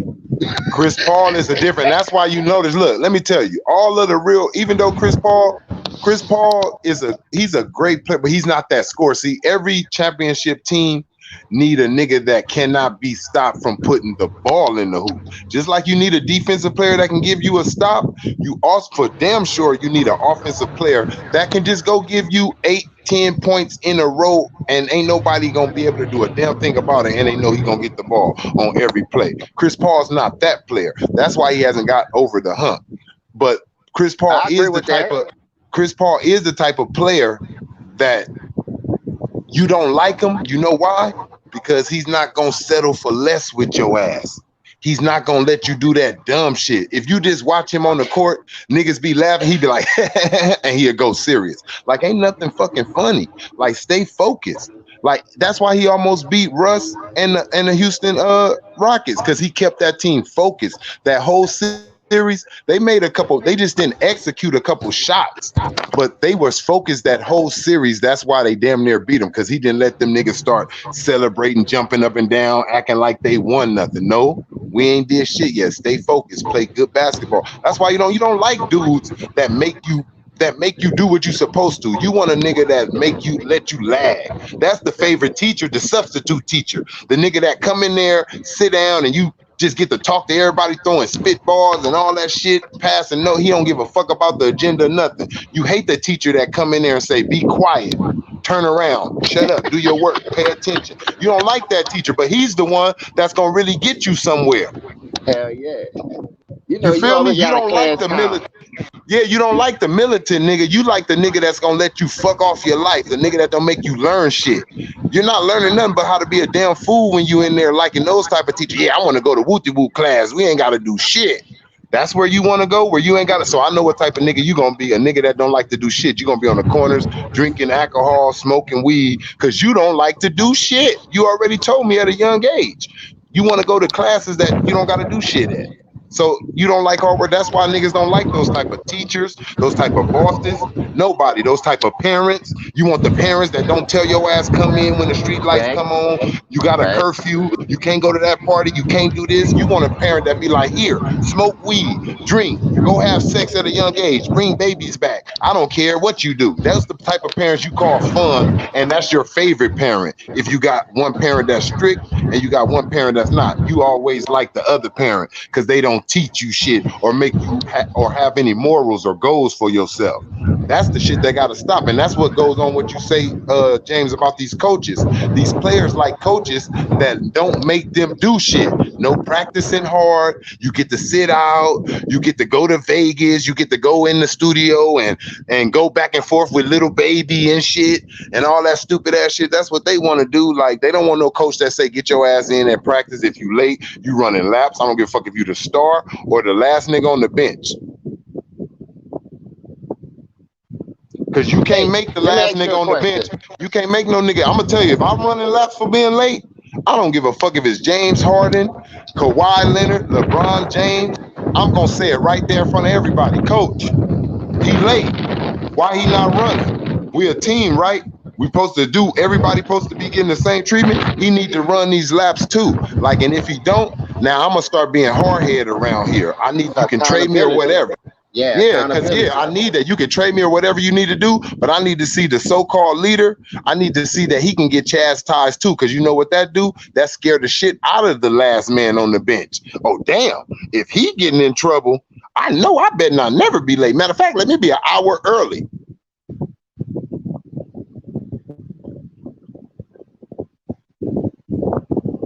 These niggas lazy, man. That's it. They just don't, they don't want to get You made a good point. You made a good point, because these young players, especially like you said, the 15, 13, 14 man, 12 man on the roster, they looking at this shit. They trying to get burned in playing time. But if you let your leader do this, you're not getting no punishment. How the fuck I expect you to punish me, not him? You know, so that's gonna draw attention in the locker room. We're not getting the same energy. Nobody ain't getting the same punishment. I'm on out. Look what happened with the Clippers. Look what happened with the Clippers. When you got real, when you got real niggas, and I'm not saying like niggas ain't real in the league. I'm just saying when you got opinionative niggas, let's put it like that. When you got niggas who speak their minds in your locker room, you can't show favoritism because they're going to speak their mind and they're going to have an uproar, a civil war in the locker room now. Hold on, coach. Hey, why he ain't practicing and shit? Oh, he said his knee was aching. I told you my foot was aching. You still got me out here fucking risking my career. What's going on with that? Well, he's the superstar. He's important to, so I'm not important to the team. So you need to trade me then, since I ain't. You feel me? What? How many things you can come back on a coach? Oh, well, he's very valuable and so what the fuck am I here for? That's a fact, bro. Like, you know what I mean? At the end of the day, all them dudes in the league, at the end of the day, they were not trying to be the last dude on the bench. That's just how it went for them because of their talent or their lack of hard work. They just end up being the last dude on the bench. But in their mind, they want to show their talent. They want their family to see them dunk and make a jumper and do something good too and have stories. They not trying to be number 5, number 2. Ain't nobody trying to be number 2. Everybody trying to be number 1. But you got to put the hard work in and you got to let somebody tell you what you need to do. You can't just think you can do it on your own. Nobody does it on their own. Mike didn't do it on his own. I'm talking about as in hard work. It was somebody practicing with him. He went and got the knowledge. I need to work on my footwork. His daddy. You know what I mean? His daddy telling him, you got to do this. His brother challenging him, the competitiveness, Kobe, going to all the greats, asking for information. Like, that's how you become great. Like, you can't just sit up here and think, I'm going to go to the gym and I'm just going to shoot 2,000 shots. And then I'm going to just by yourself. Like, no, you need somebody that really didn't either hit that greatness already, or they know how to get you to that greatness so they can motivate you. You need somebody. This is the one thing I agree with LeBron James. If you don't have somebody you chasing, you're not going to be shit in the league. You need motivation. You need to go. Don't you never agree with Jay Reed? No, look, no, this the only thing. This what I'm saying. No, hey, look, he gotta quit. Look, this what I'm saying. Look, I'm gonna say when you first come in the league, this what I'm gonna say. When you first come in the league, right? The person I'm chasing is who y'all says the GOAT is. When I first come in the league, I got a clean slate. I'm chasing Jordan. I don't got no losses yet in the finals. I don't got none of that. So I'm chasing Jordan. I got all of the time in the world to catch him for right now in the beginning of my career. Hold up, Trey. I got one problem with that. You got to chase the GOAT of your era that was before you. No. They got their own era. I ain't saying you're over top on him, but I'm saying the sport that you love, right? Was Kobe Bryant, because he was close to the game. Hey, look, but this what I'm saying. This all I mean. Look, this what I mean on it. The main guy that you hear of, even though we know we speak about a million of them, but we talking about the gold crown, like the gold crown, where they say he's the one. Yeah, so if you hearing that when you grow up, you like that. You want to be better than him. You may not do it, but what's going to get you to become one of the greats is that you went after him. By you going that high, you know how hard you got to work and how many niggas you got and how good you got to be the second best player, the third best player, the fourth best player. You had to have your eye on somebody up that way. You didn't come in the league saying, I want to be the 25th best player, so I'm just going after Dr. J or some shit. Yeah. No. Kobe came in and said, I'm going after Mike. Mike came in. Mike probably came in and said, "I'm going after Magic. I'm going after, you know what I mean? Like certain niggas, it's always something like that. So these niggas don't got no motivation except for money. I agree with you. They don't got no motivation. Hey, I'm about to come right back with another video, man. You know, I got to go to work today. You know, we'll keep the stream going. So I'm about to start it right back right now. Yeah. All right.